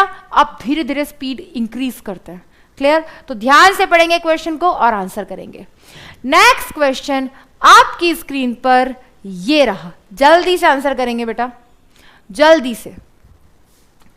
Na+ से Na बना, Na+ से Na कब बनेगा बेटा? सोच समझ के बताना। जब Na+ में एक इलेक्ट्रॉन को जोड़ा जाएगा। तो यहां पे किसकी बात हो रही है? यहां पर बात हो रही है इलेक्ट्रॉन गेन एंथैल्पी की। क्लियर? इलेक्ट्रॉन गेन एंथैल्पी की। और यहां पर सोडियम से, सोडियम सॉलिड स्टेट में गया है, सोडियम गैसियस स्टेट से सोडियम सॉलिड स्टेट में गया है। तो बेटा आपको मैंने बताया था, या आपने थर्मोडायनेमिक्स में पढ़ा है कि जब हम सॉलिड से लिक्विड जाते हैं और लिक्विड से गैस जाते हैं, ये प्रोसेस कैसा होता है? हमेशा एंडोथर्मिक होता है। याद आ रहा है? सॉलिड से liquid, heat of fusion, heat of vaporization, heat of sublimation, always positive. और जब हम गैस से लिक्विड और लिक्विड से जाते हैं, ये प्रोसेस होता है एक्सोथर्मिक। यहाँ एनर्जी रिलीज होती है। तो यहाँ क्या बोला? इलेक्ट्रॉन को ऐड किया है, यानी कि बात कर रहा है इलेक्ट्रॉन गेन एंथैल्पी की। तो इलेक्ट्रॉन गेन एंथैल्पी यहाँ पे क्या होगा बेटा?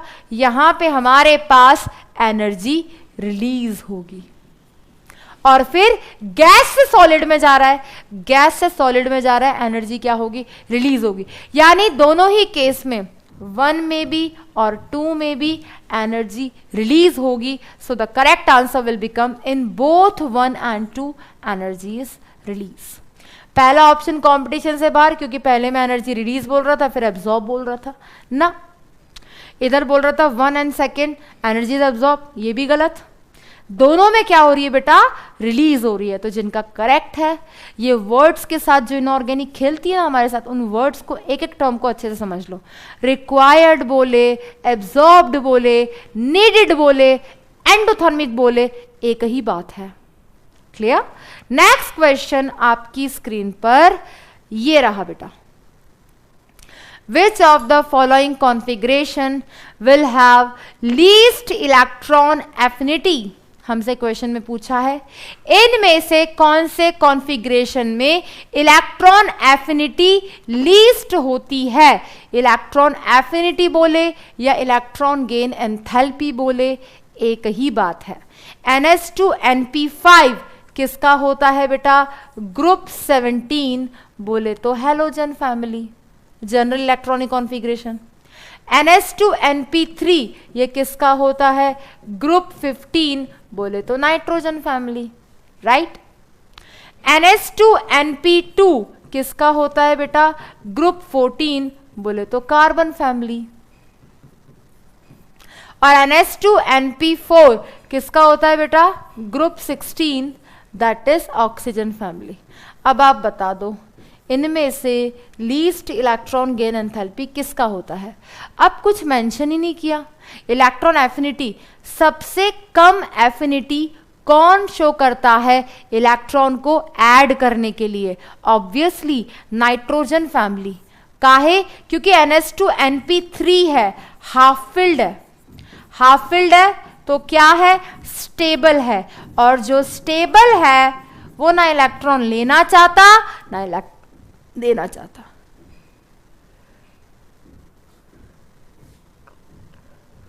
सॉरी, ना इलेक्ट्रॉन लेना चाहता ना देना चाहता।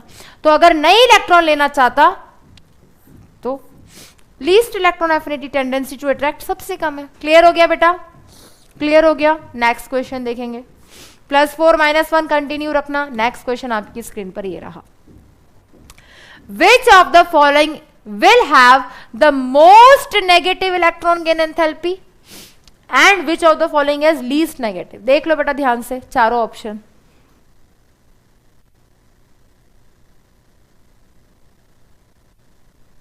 इनमें से कौन सी एलिमेंट की electron gain enthalpy most negative है और किसकी लीस्ट नेगेटिव है?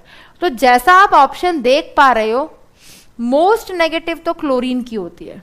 याद करो, पूरा ऑर्डर लिखवाया था मैंने। Chlorine, fluorine, bromine, iodine, sulphur, selenium, tellurium, polonium, oxygen.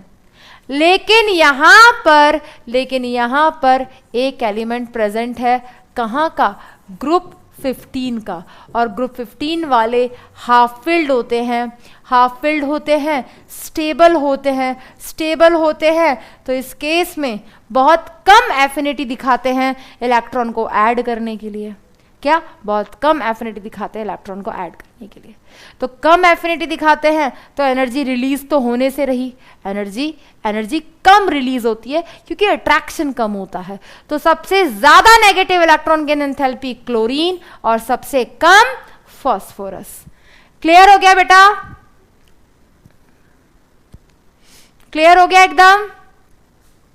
Next question आपकी स्क्रीन पर ये रहा बेटा, which arrangement represents the correct order, इनमें से कौन सा करेक्ट ऑर्डर है जो रिप्रेजेंट कर रहा है with negative sign of atomic species.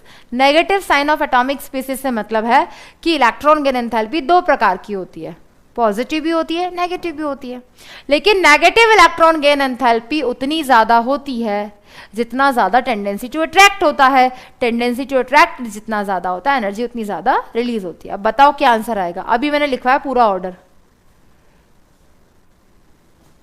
लिखवाया था ना बेटा, chlorine, fluorine, bromine, iodine, sulphur, selenium, tellurium, polonium. जल्दी से बताओ क्या आंसर आ जाएगा without wasting time. Absolutely right, option B. इस क्वेश्चन में कोई डाउट होना ही नहीं चाहिए। क्लियर? ये एक्सेप्शन लिखवाया हुआ है। नेक्स्ट क्वेश्चन देखेंगे आपकी स्क्रीन पर, ये रहा, which of the following is affected by stable electronic configuration of an atom. इनमें से कौन सी प्रॉपर्टी अफेक्ट होती है स्टेबल इलेक्ट्रॉनिक कॉन्फ़िगरेशन से? स्टेबल इलेक्ट्रॉनिक कॉन्फ़िगरेशन से क्या इलेक्ट्रोनेगेटिविटी अफेक्ट होती है? ना जी, इलेक्ट्रोनेगेटिविटी के साथ तो कोई रिलेशन ही नहीं है इलेक्ट्रॉनिक कॉन्फ़िगरेशन का, कंपटीशन से बाहर। आयनाइजेशन पोटेंशियल, हाँ जी, अगर आयनाइजेशन पोटेंशियल हम देखते थे तो मैंने उसके 5 फैक्टर्स अफेक्टिंग लिखवाए थे और कहा था कि जब जब हमारा एटम हाफ फिल्ड होता है या फुल्ली फिल्ड होता है तो वो स्टेबल होता है, और वो स्टेबल होता है तो उसमें से इलेक्ट्रॉन निकालना उतना ही मुश्किल होता है। इलेक्ट्रॉन निकालना उतना ही मुश्किल होता है तो अफेक्ट तो कर रहा है ना आयनाइजेशन पोटेंशियल। अब आधे बच्चे पता है क्या करते, जाते बी ऑप्शन भर देते, लेकिन वो ये नहीं देख रहे कि बाकी कुछ और दे रखा है। क्वेश्चन पूछने का तरीका अलग है। थर्ड देखेंगे इलेक्ट्रॉन एफिनिटी, हाँ जी, टेंडेंसी टू अट्रैक्ट उतना कम होगा क्योंकि जो हाफ फिल्ड है, मैंने क्या कहा, ना वो लेना चाहता ना वो देना चाहता, तो ये भी अफेक्ट हो रहा है। तो बी एंड सी जिसमें दे रखा हो electron affinity and ionization potential, वो हमारा करेक्ट आंसर हो जाएगा। क्लियर है बेटा? एकदम क्लियर है एकदम? अगर आंसर क्लियर है, नेक्स्ट क्वेश्चन आपकी स्क्रीन पर ये रहा, correct order of electronegativity of nitrogen, phosphorus, carbon and silicon. जल्दी से बता दो। तो कन ऑफ पाकिस्तान, यस बेटा, ये कुछ इस तरीके से प्रेजेंट होते हैं। ये सेकेंड पीरियड के एलिमेंट्स हैं, ये थर्ड पीरियड के एलिमेंट्स हैं। क्लियर है? ये सेकेंड पीरियड के, थर्ड पीरियड के हैं, तो हमें ये तो पता है सेकेंड पीरियड वाले मोर इलेक्ट्रोनेगेटिव होते हैं, ये तो पता है। क्लियर? तो सबसे ज्यादा इलेक्ट्रोनेगेटिव कौन बेटा? सबसे ज्यादा इलेक्ट्रोनेगेटिव नाइट्रोजन, नाइट्रोजन के बाद कार्बन। लेफ्ट टू राइट जाने पर इलेक्ट्रोनेगेटिविटी इंक्रीज होती है, तो उसके बाद नाइट्रोजन, फिर कार्बन, फिर फॉस्फोरस। उल्टा कर रहे हैं हम। सबसे ज्यादा कौन बेटा? नाइट्रोजन, नाइट्रोजन के बाद कार्बन, कार्बन के बाद फॉस्फोरस, फॉस्फोरस के बाद सिलिकॉन। क्लियर बेटा? यही पढ़ा था, along the period electronegativity increase होती है। So the correct answer will become option D. Clear है बेटा? क्लियर है एकदम? करें बेटा और क्वेश्चन साथ साथ? रिस्पॉन्स कर रहे हो, क्वेश्चन पढ़ रहे हो बेटा, ध्यान से साथ साथ करना बेटा, ताकि आपको वापस इस क्लास को देखने की जरूरत ना पड़े और एक्सप्लेनेशन अभी क्लियर हो जाए। क्लियर? और जो करेक्ट है उसमें +4, जिसमें गलत है उसमें -1। क्वेश्चन नंबर भी लिखते जाना, ताकि जिस क्वेश्चन को गलत हुआ है उसकी रिकॉर्डिंग वापस देखना कि मैम ने एक्सप्लेनेशन क्या दिया है। क्लियर? नेक्स्ट क्वेश्चन आपकी स्क्रीन पर ये रहा, electronegativity of the following element increases in the order. इनमें से कौन से एलिमेंट की इलेक्ट्रोनेगेटिविटी इंक्रीज होती है? तो ऑर्डर हमें निकालना है, तो उससे पहले इनको जमा लो। तो सेकंड पीरियड एलिमेंट का कौन कौन दे रखा है? ओ। क्लियर? और थर्ड पीरियड का हमें कौन दे रखा है? Phosphorus and sulphur. Again second period वालों की थर्ड पीरियड से ज्यादा होगी, तो सबसे ज्यादा ऑक्सीजन, क्योंकि along the period electronegativity increase होती है। ऑक्सीजन के बाद नाइट्रोजन। अब इन दोनों में से किसकी ज्यादा होगी बेटा? इन दोनों में से किसकी ज्यादा होगी, फॉस्फोरस या सल्फर? जल्दी से बता दो बेटा, जल्दी से बता दो, क्या आंसर आ जाएगा? यस बेटा, यस बेटा, सल्फर और सल्फर के बाद फॉस्फोरस। तो बस बता दो, कौन इनमें से कौन सा ऑर्डर बता रहा है बेटा? इंक्रीजेस। इंक्रीजेस का मतलब कम से ज्यादा, कम से ज्यादा यानी कि कम से ज्यादा। तो बस कहां दे रखा है? Phosphorus, sulphur, nitrogen, oxygen. Phosphorus, sulphur, nitrogen, oxygen, increasing order. So correct answer will become option B. Clear हो गया बेटा एकदम?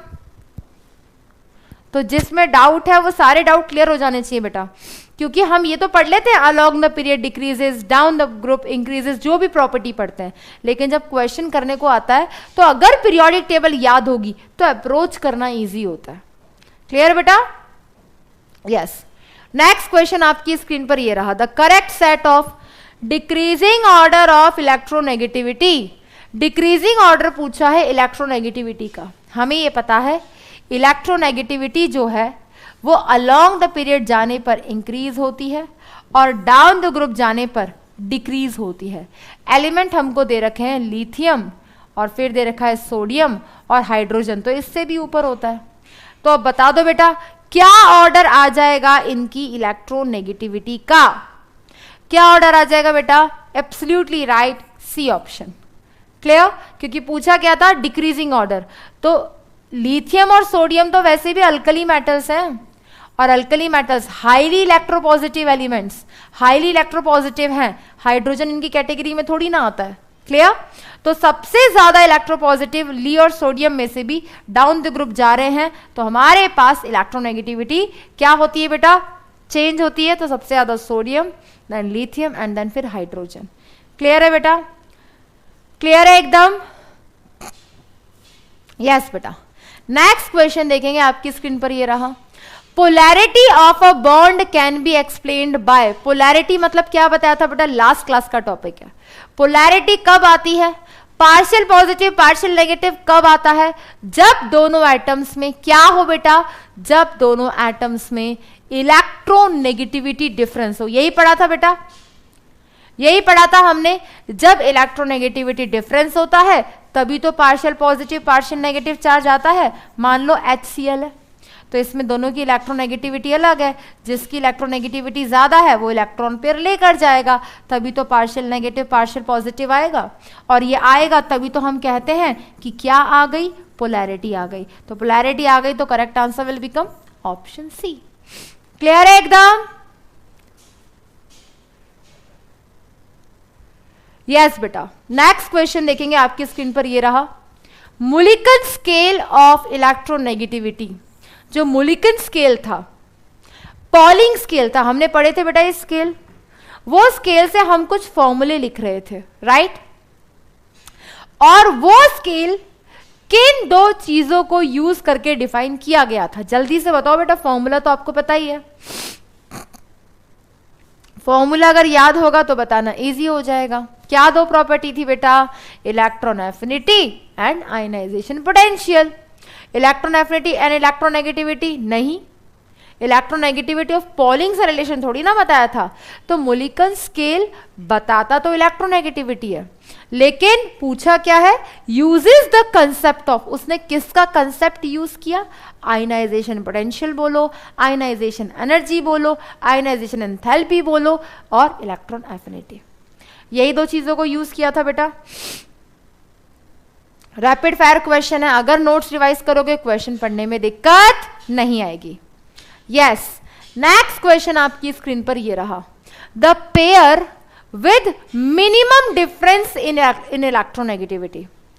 वो पेयर बताओ जिनमें इलेक्ट्रोनेगेटिविटी का मिनिमम डिफरेंस है, सबसे कम डिफरेंस है। तो सबसे ज्यादा डिफरेंस किस में होगा बेटा?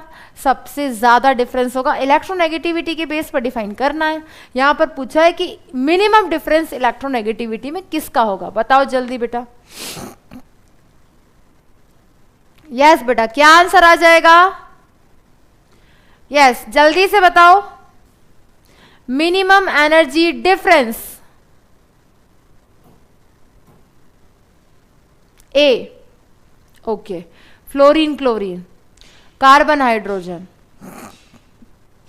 चलो मैं क्वेश्चन बदल दूं, क्वेश्चन बदल दूं, क्वेश्चन बदल देती हूं। मैंने इसको कर दिया मैक्सिमम। अब बताओ आंसर।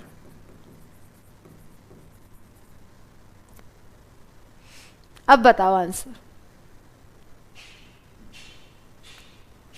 तो जिसके बीच में मैक्सिमम साइज का डिफरेंस होगा, जितना ज्यादा साइज का डिफरेंस होगा उतना ज्यादा इलेक्ट्रोनेगेटिविटी का डिफरेंस होगा। तो बस देख लो बेटा, साइज का डिफरेंस मैक्सिमम कहां पर है?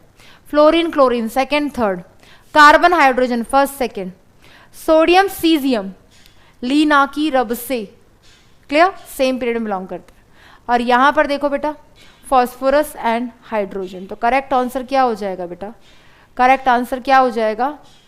यस बेटा, ये तो दोनों ही इलेक्ट्रोपॉजिटिव है ना, ये तो दोनों ही इलेक्ट्रोपॉजिटिव है, ये तो दोनों ही इलेक्ट्रोपॉजिटिव है। ऑप्शन सी, ये तो दोनों ही इलेक्ट्रोनेगेटिव है ना बेटा, तो दोनों ही इलेक्ट्रोपॉजिटिव है, सोडियम और सीजियम, इनमें से तो कोई भी नेगेटिव होगा ही नहीं।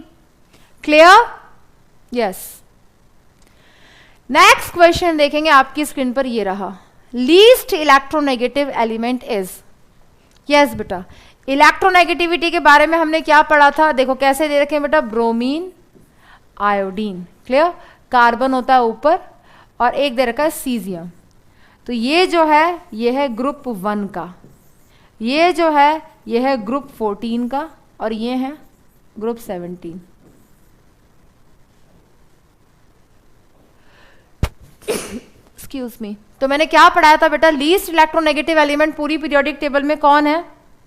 Yes, absolutely right, rapid fire question है, ऑप्शन डी।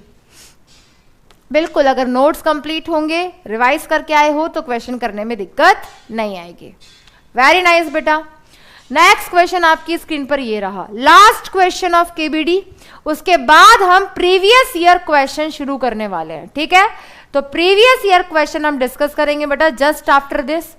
जल्दी जल्दी आंसर करो बेटा, अब स्पीड इंक्रीज हो जानी चाहिए, क्योंकि मैंने आपको अच्छे टाइप के क्वेश्चन करा दिए। अब देखो पीवाईक्यू में कितने इजी क्वेश्चन आए हुए हैं और फिर भी हमसे गलतियां होती हैं। The electronegativity of the following elements, कौन कौन से एलिमेंट्स दे रखे हैं बेटा? That is hydrogen, then oxygen, sulphur, fluorine and chlorine. Clear? तो ऐसे ही प्रेजेंट होते हैं, हाइड्रोजन ऊपर होता है, ये सेकेंड पीरियड के एलिमेंट्स हैं, ये थर्ड पीरियड के एलिमेंट्स हैं। अब बताओ बेटा इलेक्ट्रोनेगेटिविटी का ऑर्डर क्या होगा?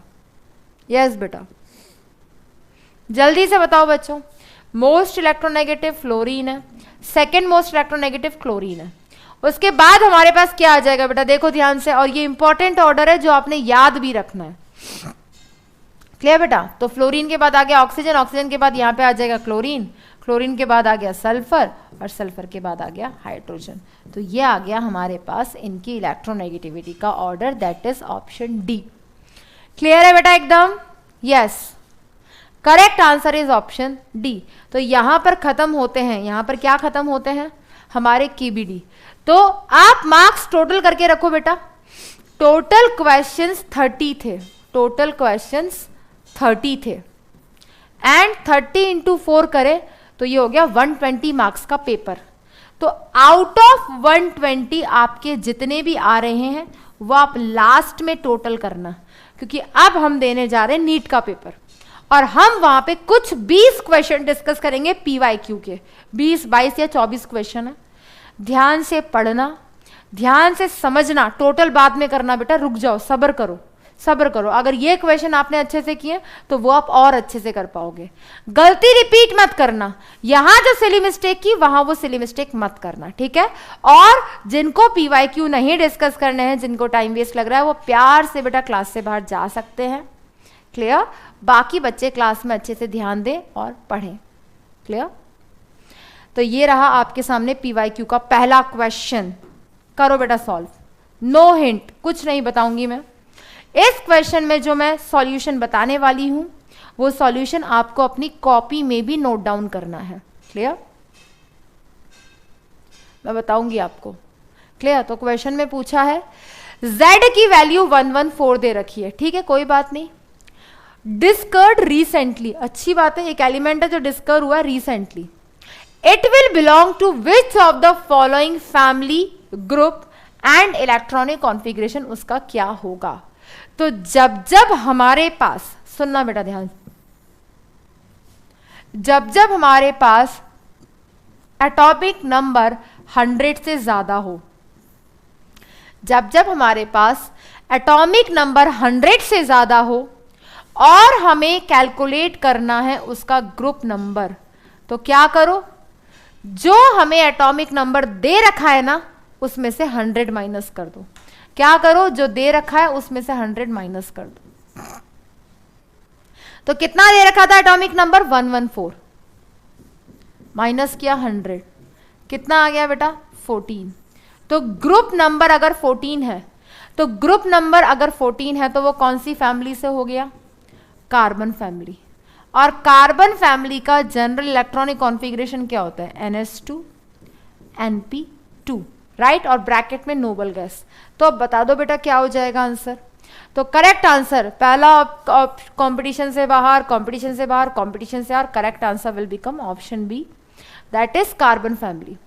एक और तरीका था, आपको ये तो पता ही है, रेडॉन का एटॉमिक नंबर कितना होता है, कितना होता है, कितना होता है बेटा, तो रेडॉन का एटॉमिक नंबर 86 होता है। तो बस इन एलिमेंट्स को प्लस कर लेते, जिसमें 114 आ जाता, वो आंसर हो जाता, सिंपल। ये ऊपर क्या होते हैं, नंबर ऑफ इलेक्ट्रॉन्स होते हैं, इनको प्लस कर लेते 86 से, जिसमें 114 आ जाता, वो आंसर था। तो लास्ट नोबल गैस का क्या याद रखना था, एटॉमिक नंबर, तो वो आपको याद ही है बेटा, helium, neon, argon, krypton, xenon, radon, इनका एटॉमिक नंबर याद रखो, फिर इसमें प्लस कर दो इलेक्ट्रॉन, जिसका 114 आ जाता, वो आंसर था अपना। क्लियर। नेक्स्ट क्वेश्चन आपकी स्क्रीन पर ये रहा, in which of the following options the correct order of arrangement does not agree, देखो ध्यान से क्या बोला, does not agree with the variation of property indicated against it.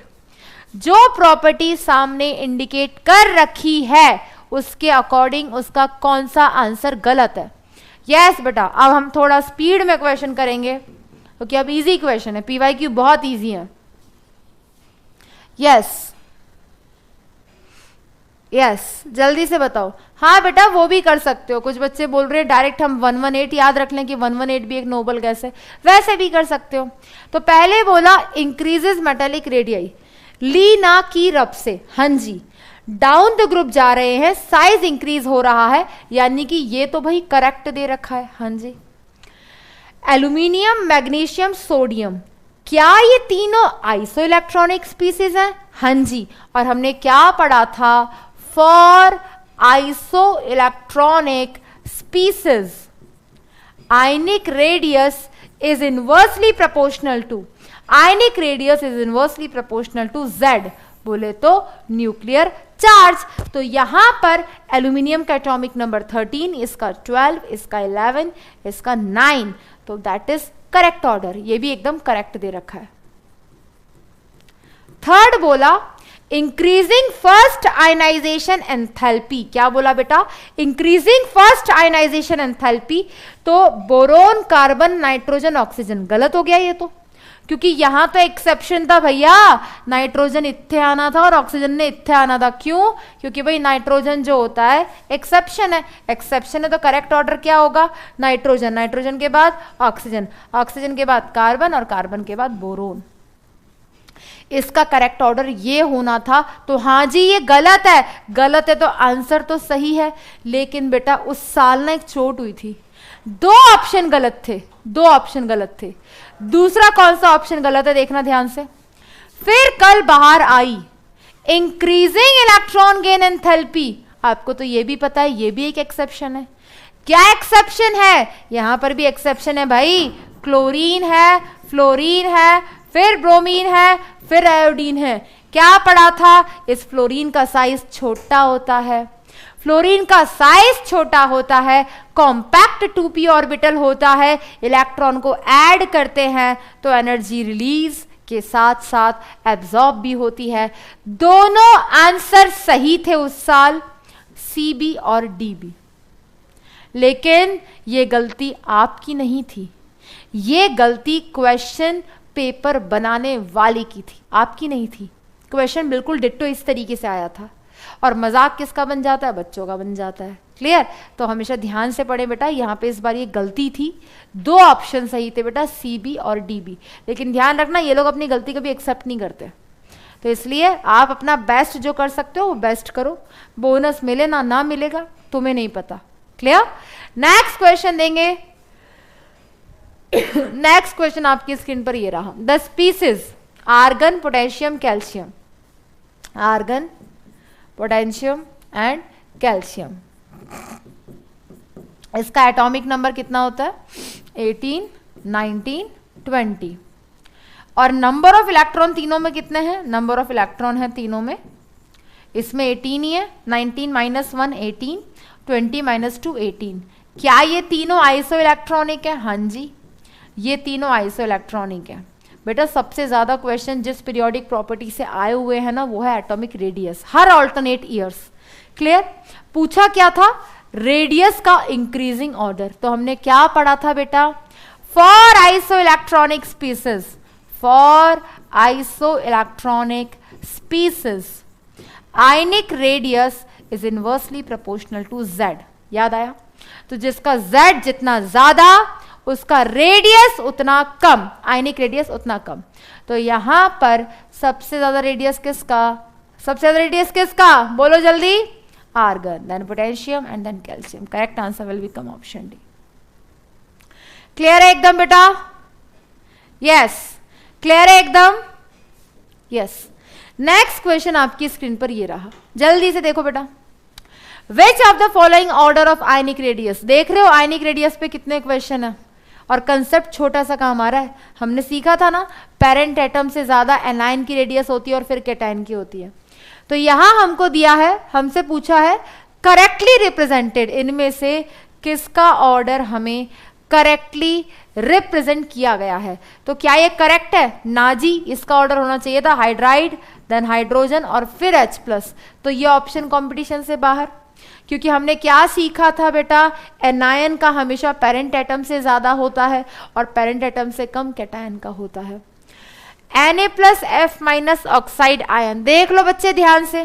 Question number 4 में हमें यहां पर बोला, उल्टा ही कर दिया। ये तीनों आइसो इलेक्ट्रॉनिक थी और तीनों अगर आइसो इलेक्ट्रॉनिक थी तो जिसका एटॉमिक नंबर जितना कम उसका आयनिक रेडियस उतना ज्यादा। तो इसका करेक्ट ऑर्डर होना चाहिए था सबसे ज्यादा O2-, फिर F- और फिर Na+। ये भी ऑप्शन कंपटीशन से बाहर। ये भी देखो बाकी ऑप्शन गलत क्यों है। इधर बिल्कुल सही दे रखा है जो हमने उधर लिख दिया, और ये भी उल्टा दे रखा है, क्योंकि कैटायन का चार्ज जितना कम पॉजिटिव चार्ज होगा उतना ज्यादा एटॉमिक रेडियस होगा। क्लियर? तो ये भी ऑप्शन कंपटीशन से बाहर। क्लियर है बेटा? क्लियर है एकदम? नेक्स्ट क्वेश्चन आपकी स्क्रीन पर ये रहा, जल्दी से सॉल्व करो बेटा, जल्दी से सॉल्व करो ताकि हम जल्दी जल्दी क्वेश्चंस को क्लियर कर लें। यस बेटा, मैम ट्यूबलाइट चमक रहा है बोर्ड पे।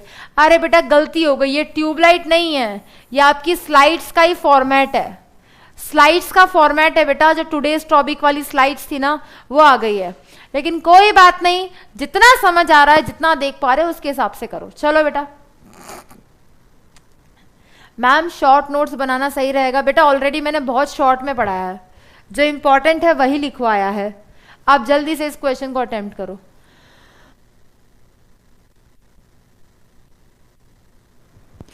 क्वेश्चन नंबर 5 में बोला है आइडेंटिफाई द रॉन्ग स्टेटमेंट। ठीक है, रॉन्ग देखना, ये मत भूलना।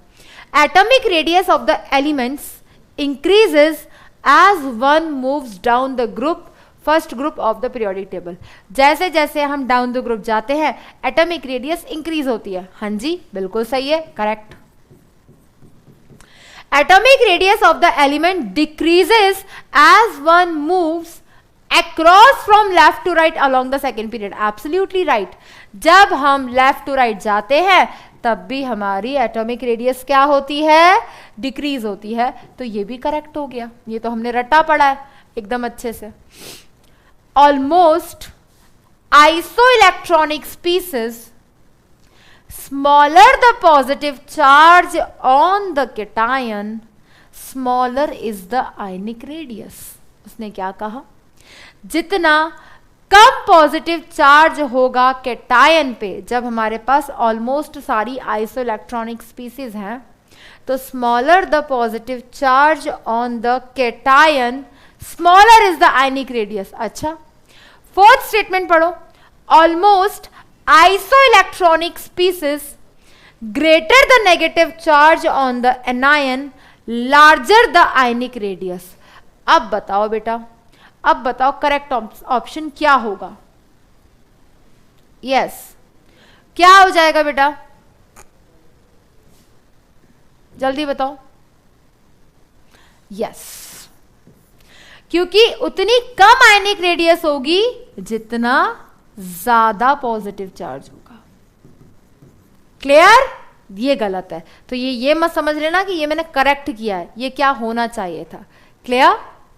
नेक्स्ट क्वेश्चन आपकी स्क्रीन पर ये रहा, what is the value of electron gain enthalpy of Na+ if IE1 of sodium is this.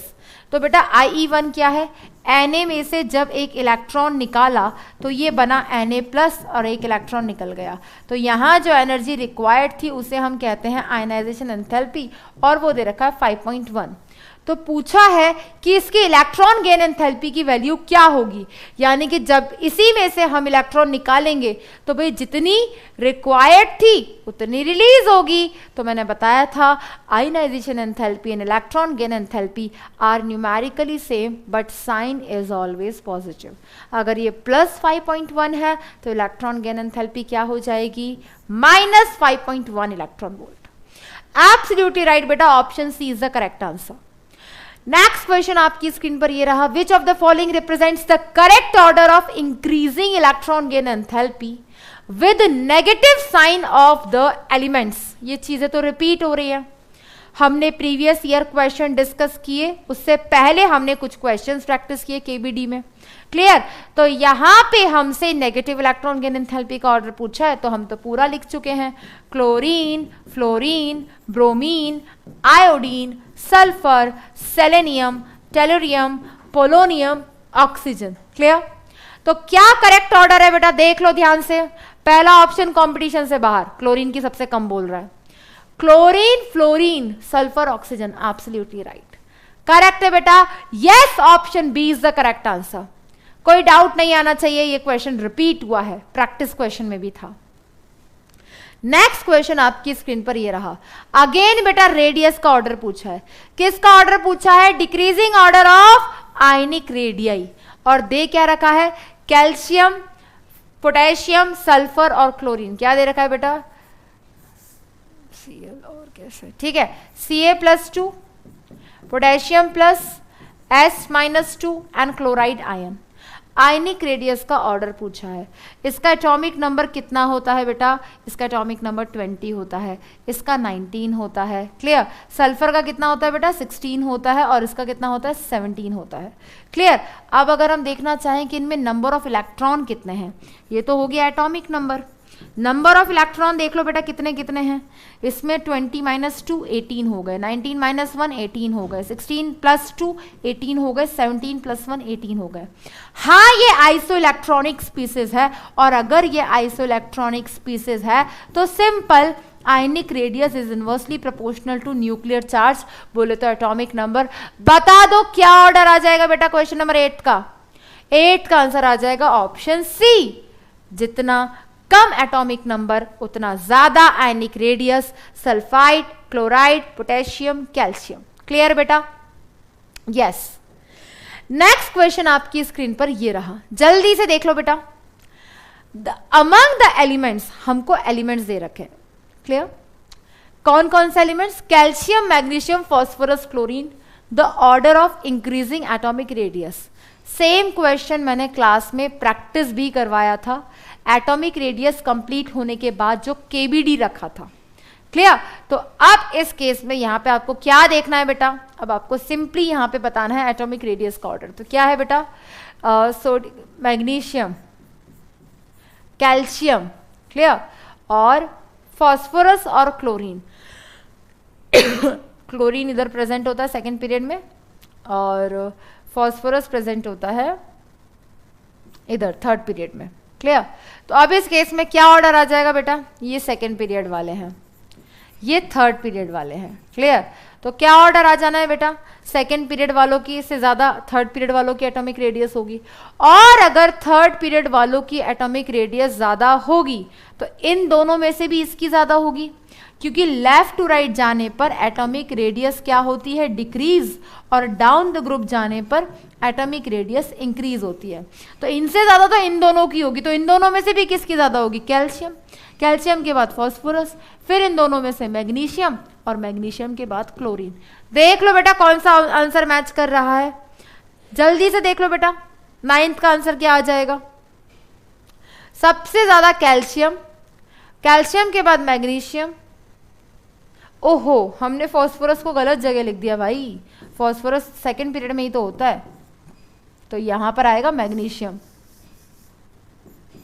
फिर आएगा फास्फोरस, और फिर आएगा कार्बन। देख लो बेटा कौन सा आंसर जस्टिफाइड, कौन सा आंसर जस्टिफाइड है बेटा, ये तो तीनों सेकंड पीरियड के हैं, ये थर्ड पीरियड का इकलौता था, सबसे ज्यादा इसका होगा, तो बाकी ऑप्शन तो वैसे ही कंपटीशन से बाहर।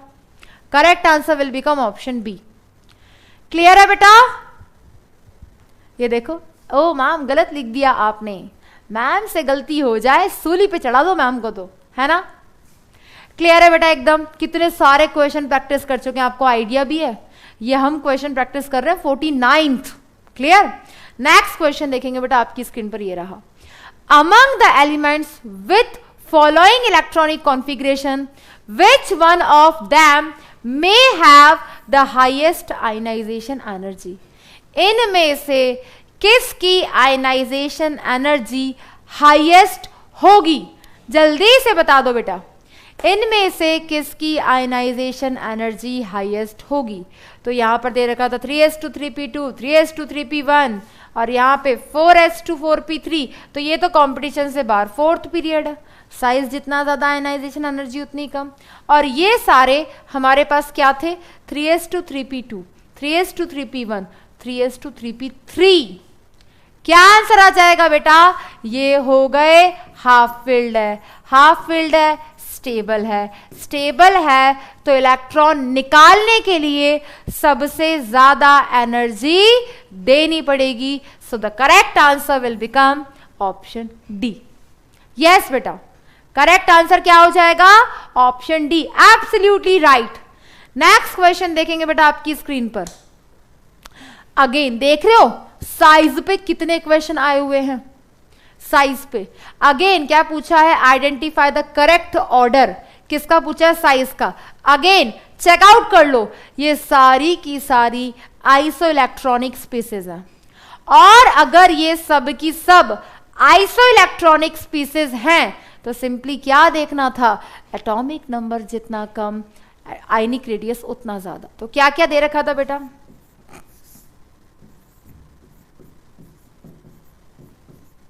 ये दे रखा था, ठीक है, तो ये हमको एलिमेंट्स दे रखे थे। क्लियर? अब इस केस में एटॉमिक नंबर कितना, 16, 17, 18, 19, 20, लेकिन ये दे रखे थे चार्ज की फॉर्म में, Cl माइनस आर्गन, पोटेशियम दे रखा था प्लस, ये दे रखा था +2, तो इनका Z ये रहा, और इनके नंबर ऑफ इलेक्ट्रॉन कितने हो गए बेटा, नंबर ऑफ इलेक्ट्रॉन कितने हो गए, 16 + 2 18, 17 + 1 18, 18, 19 - 1 18, 20 - 2 18। आइसो इलेक्ट्रॉनिक स्पीसीज है, और आइसो इलेक्ट्रॉनिक स्पीसीज का क्या ट्रिक बताया बेटा, फिर से लिखूं या बिना लिखे काम चल जाएगा, शायद 5वीं 6ठी बार आ रहा है। आइसो इलेक्ट्रॉनिक स्पीसीज के लिए ionic radius is inversely proportional to nuclear charge for isoelectronic species। Clear है बेटा? तो आंसर क्या आ जाएगा बेटा, जल्दी से बता दो, आंसर क्या आ जाएगा बेटा, आंसर नहीं मिला मुझे अभी तक। Yes, the correct answer will become option C. Clear हो गया एकदम? That is the order. Clear? Next question आपकी स्क्रीन पर ये रहा, which one of the following arrangement represents the correct order of electron gain enthalpy. Question is repeated, बता दो answer क्या आ जाएगा बेटा, क्वेश्चन रिपीट हो रहा है, क्वेश्चन रिपीट हो रहा है, correct answer will become option D. Chlorine, fluorine, bromine, iodine, sulphur, selenium, tellurium, oxygen, polonium, oxygen. Clear? Yes बेटा।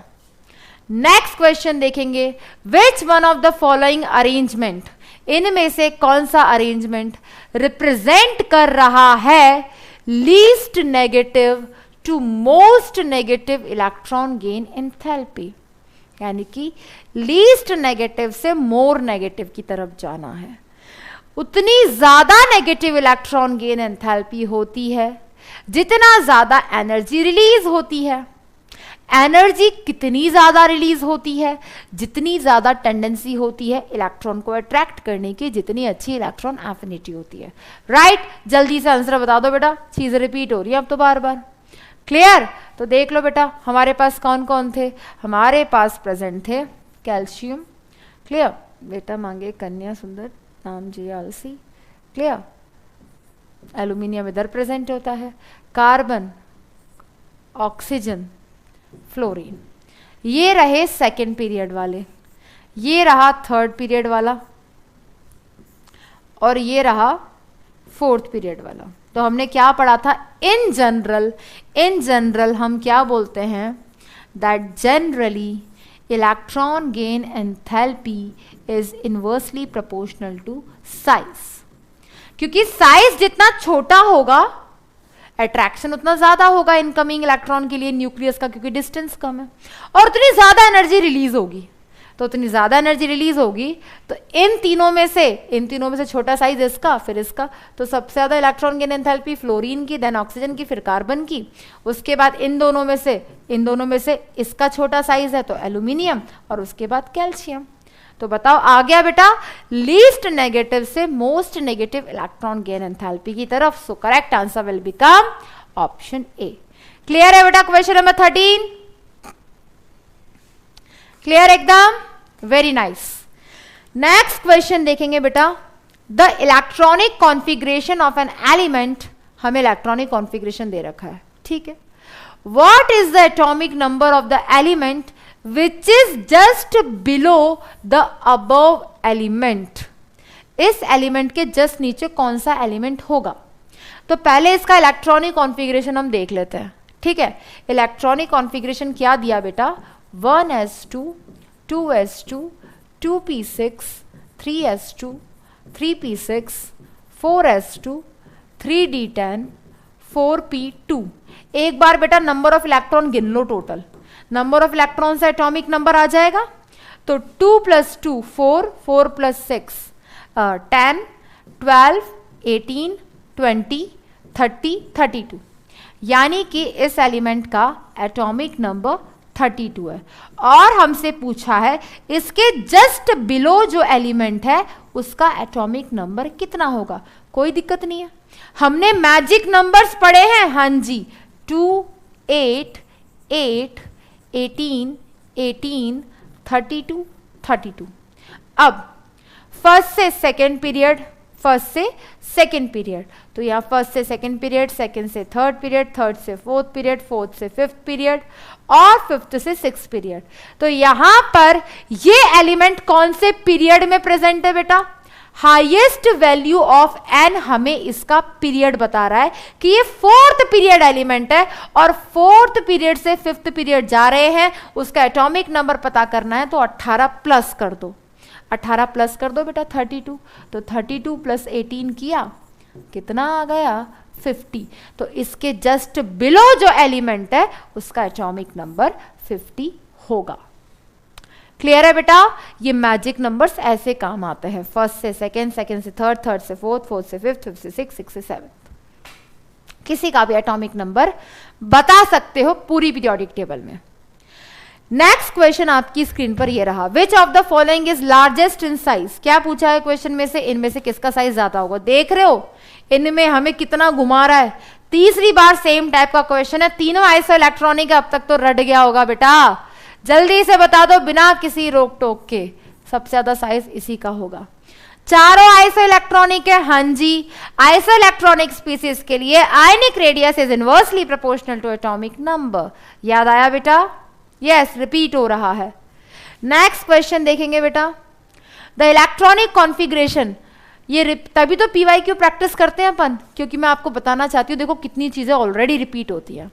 Question number 16, the electronic configuration of inner transition element, किसे कहते हैं inner transition element? F block elements को बोलते हैं inner transition element. सीधा सीधा क्या आ जाएगा बेटा? NS2 N-1 D0 से 1 N-2 F12 14, that is the general electronic configuration of F block element, जिन्हें हम इनर ट्रांजिशन एलिमेंट कहते हैं। ये ऑप्शन से बाहर, ये अल्कली मेटल का था, ये भी ऑप्शन से बाहर, ये किसी का नहीं होता, ये ऑप्शन से बाहर, क्योंकि यहां NS 0 से 2 लिखा है, लेकिन इनका फिक्स होता है NS2। So the correct answer will become option D. Clear? हाँ जी बेटा, हाँ जी। फैक्ट बेस्ड क्वेश्चन था। नेक्स्ट क्वेश्चन आपकी स्क्रीन पर ये रहा, जल्दी से आंसर करेंगे बेटा। Which of the following has the smallest size? कौन से एलिमेंट्स दे रखे हैं? Na plus Mg+2। देख रहे हो बच्चों एटॉमिक रेडियस पे कितने क्वेश्चन आए हुए हैं?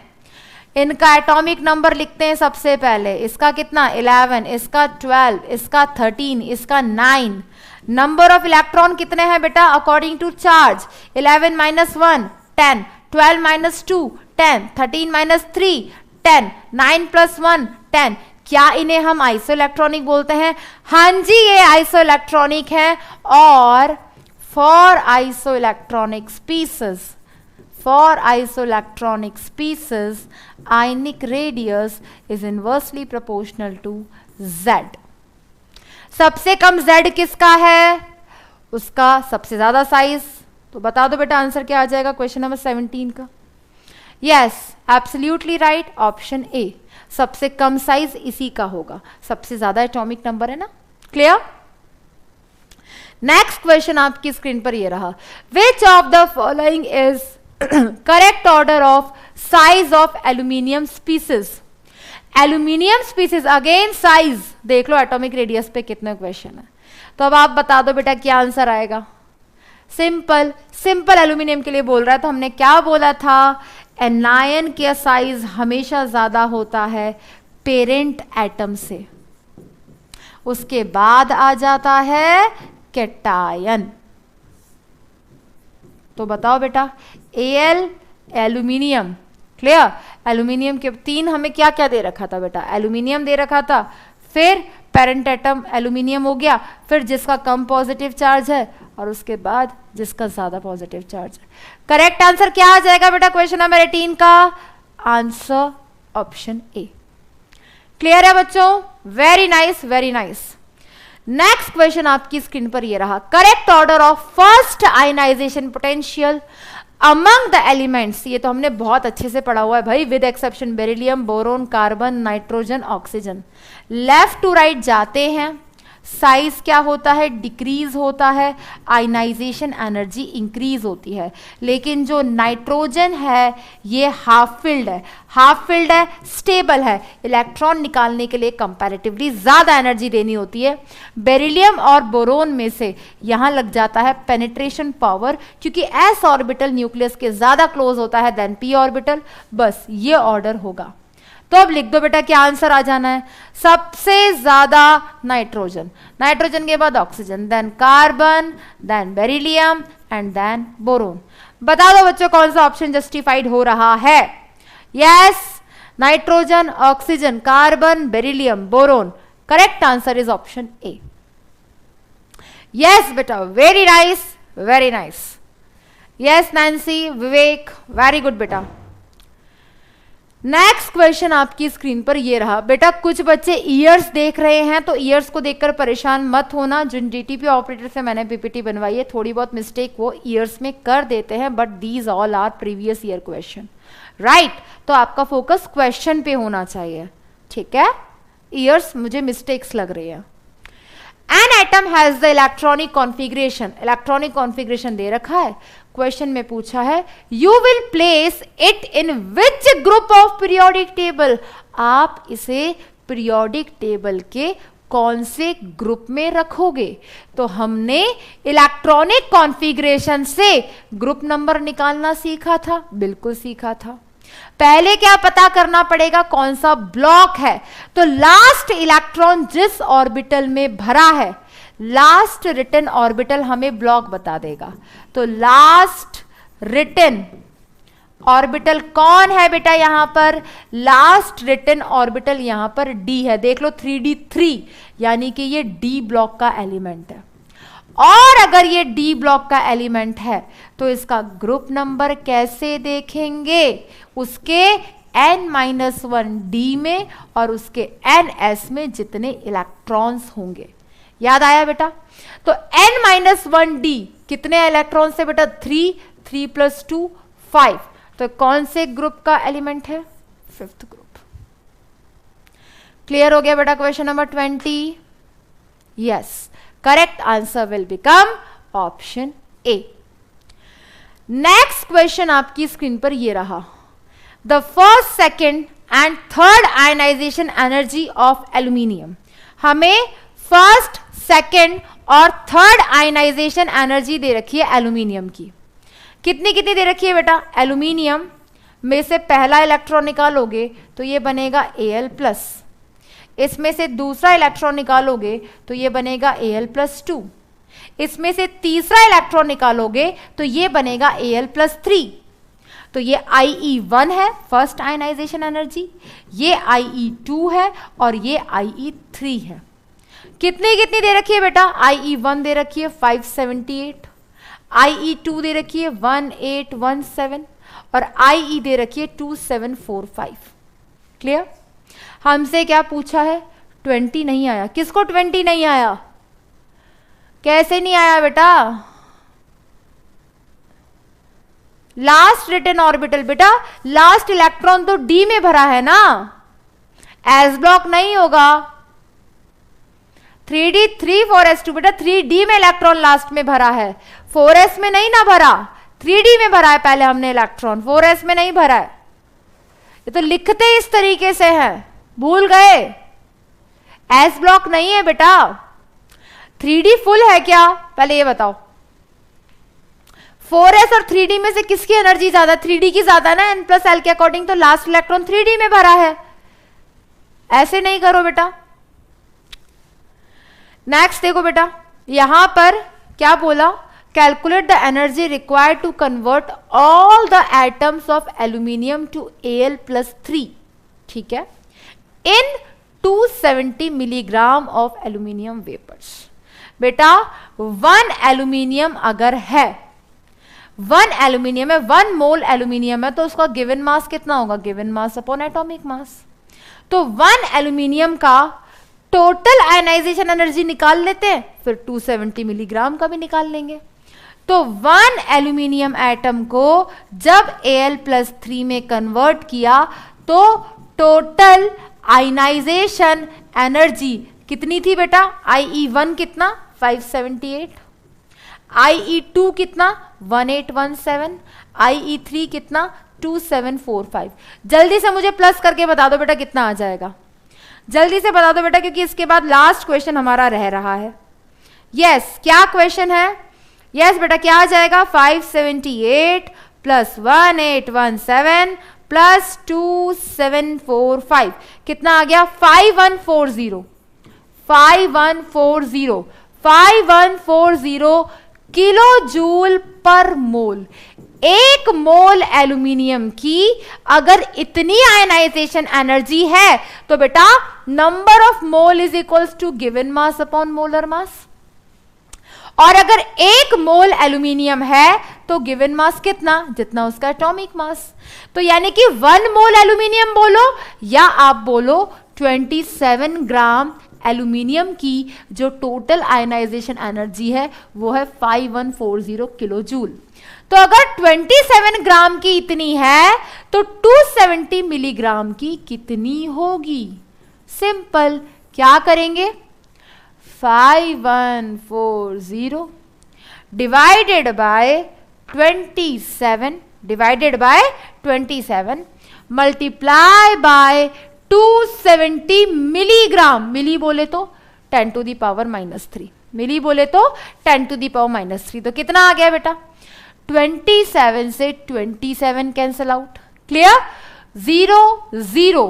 51.4 किलो जूल। क्या लिख देंगे बेटा? 51.4 kilo joule. So the what is the answer here? B option. अब पॉइंट के साथ तुम कंफ्यूज हो सकते थे, लेकिन देखना क्या था? मिलीग्राम था। क्या बेटा? मिलीग्राम था। लास्ट क्वेश्चन आपकी स्क्रीन पर ये रहा आज का, उसके बाद आप अपने मार्क्स टोटल कर लेना। मुझे पता है आज आपको सारे हमने क्वेश्चंस ही किए हैं, बट कॉन्फिडेंस आ गया होगा बेटा, कॉन्फिडेंस आ गया होगा, और जो चीजें नहीं आ रही होंगी वो और अच्छे से आ गई होंगी। Clear? If you are given Avogadro number of atoms, ये प्रीवियस ईयर में नहीं आया हुआ, लेकिन इस टाइप का क्वेश्चन आ सकता है, क्योंकि जब आप बुक सॉल्व करते हो तो ये क्वेश्चन मिलता है आपको। अगर आपको एवोगैड्रो नंबर ऑफ एटम्स दिए जाएं किसी गैस एक्स के, ठीक है, एक गैस है एक्स और उसमें नंबर ऑफ एटम्स कितने हैं? एवोगैड्रो नंबर ऑफ एटम्स उसमें प्रेजेंट है, और जो एवोगैड्रो नंबर ऑफ एटम्स है, अगर आधे एटम्स को हम कन्वर्ट कर दें एक्स प्लस में, ठीक है, और वहां जो एनर्जी रिक्वायर्ड है वो बराबर है डेल्टा एच के, तो बताओ आयनाइजेशन एनर्जी पर मोल कितनी होगी? अब एक बात बताओ बेटा, number of mole is equals to number of molecules divided by Avogadro number, और पर मोल मतलब 1 मोल, और अगर 1 मोल मैं यहां रख दूं तो नंबर ऑफ मॉलिक्यूल्स किसके बराबर आ जाएंगे? नंबर ऑफ मॉलिक्यूल्स आ जाएंगे एवोगैड्रो नंबर ऑफ एटम्स के बराबर। दैट मीन्स एक मोल में पूछा या Na में पूछा एक ही बात है। तो इनकी आयनाइजेशन एनर्जी किसकी पूछी है? Na की।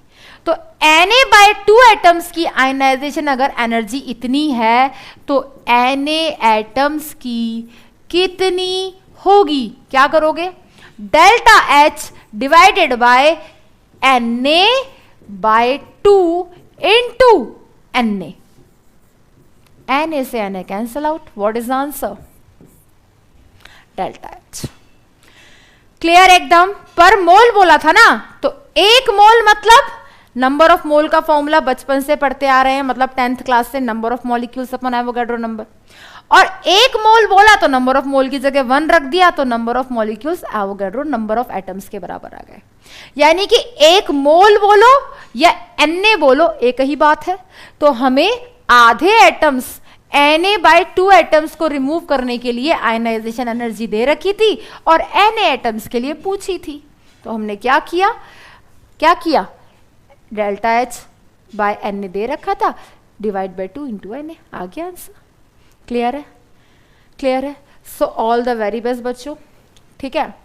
अच्छे से मस्त से चिल रहो, टेंशन नहीं लो, मोटिवेटेड रहो, and all the very best for your positive attitude.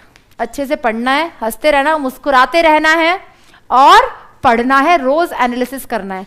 आज भी अगर क्वेश्चंस गलत हुए हो तो परेशान मत होना बस, ठीक है? परेशान होने से क्या होता है? टाइम वेस्ट होता है। टाइम वेस्ट बिल्कुल नहीं करना है, आपके पास टाइम वेस्ट करने का टाइम नहीं है। आज इतने सारे क्वेश्चन प्रैक्टिस कराने का यही रीजन था बेटा, कि देखो आप पहले हमने हर तरीके के क्वेश्चंस किए, फिर आपने एनालिसिस किया, तो आपको मजा आया ना बेटा? ये मजा अगर कंटिन्यू चाहिए तो उसके लिए खूब पढ़ो, खूब प्रैक्टिस करो। मैं भी आपको साथ साथ प्रैक्टिस करवाऊंगी। All depends on your attitude कि आप पढ़ना चाहते हो या नहीं पढ़ना चाहते। तो ये क्वेश्चन प्रैक्टिस का फायदा तब है जब आप पूरे नोट्स पढ़कर आओ। तो अब मेंटली प्रिपेयर रहना।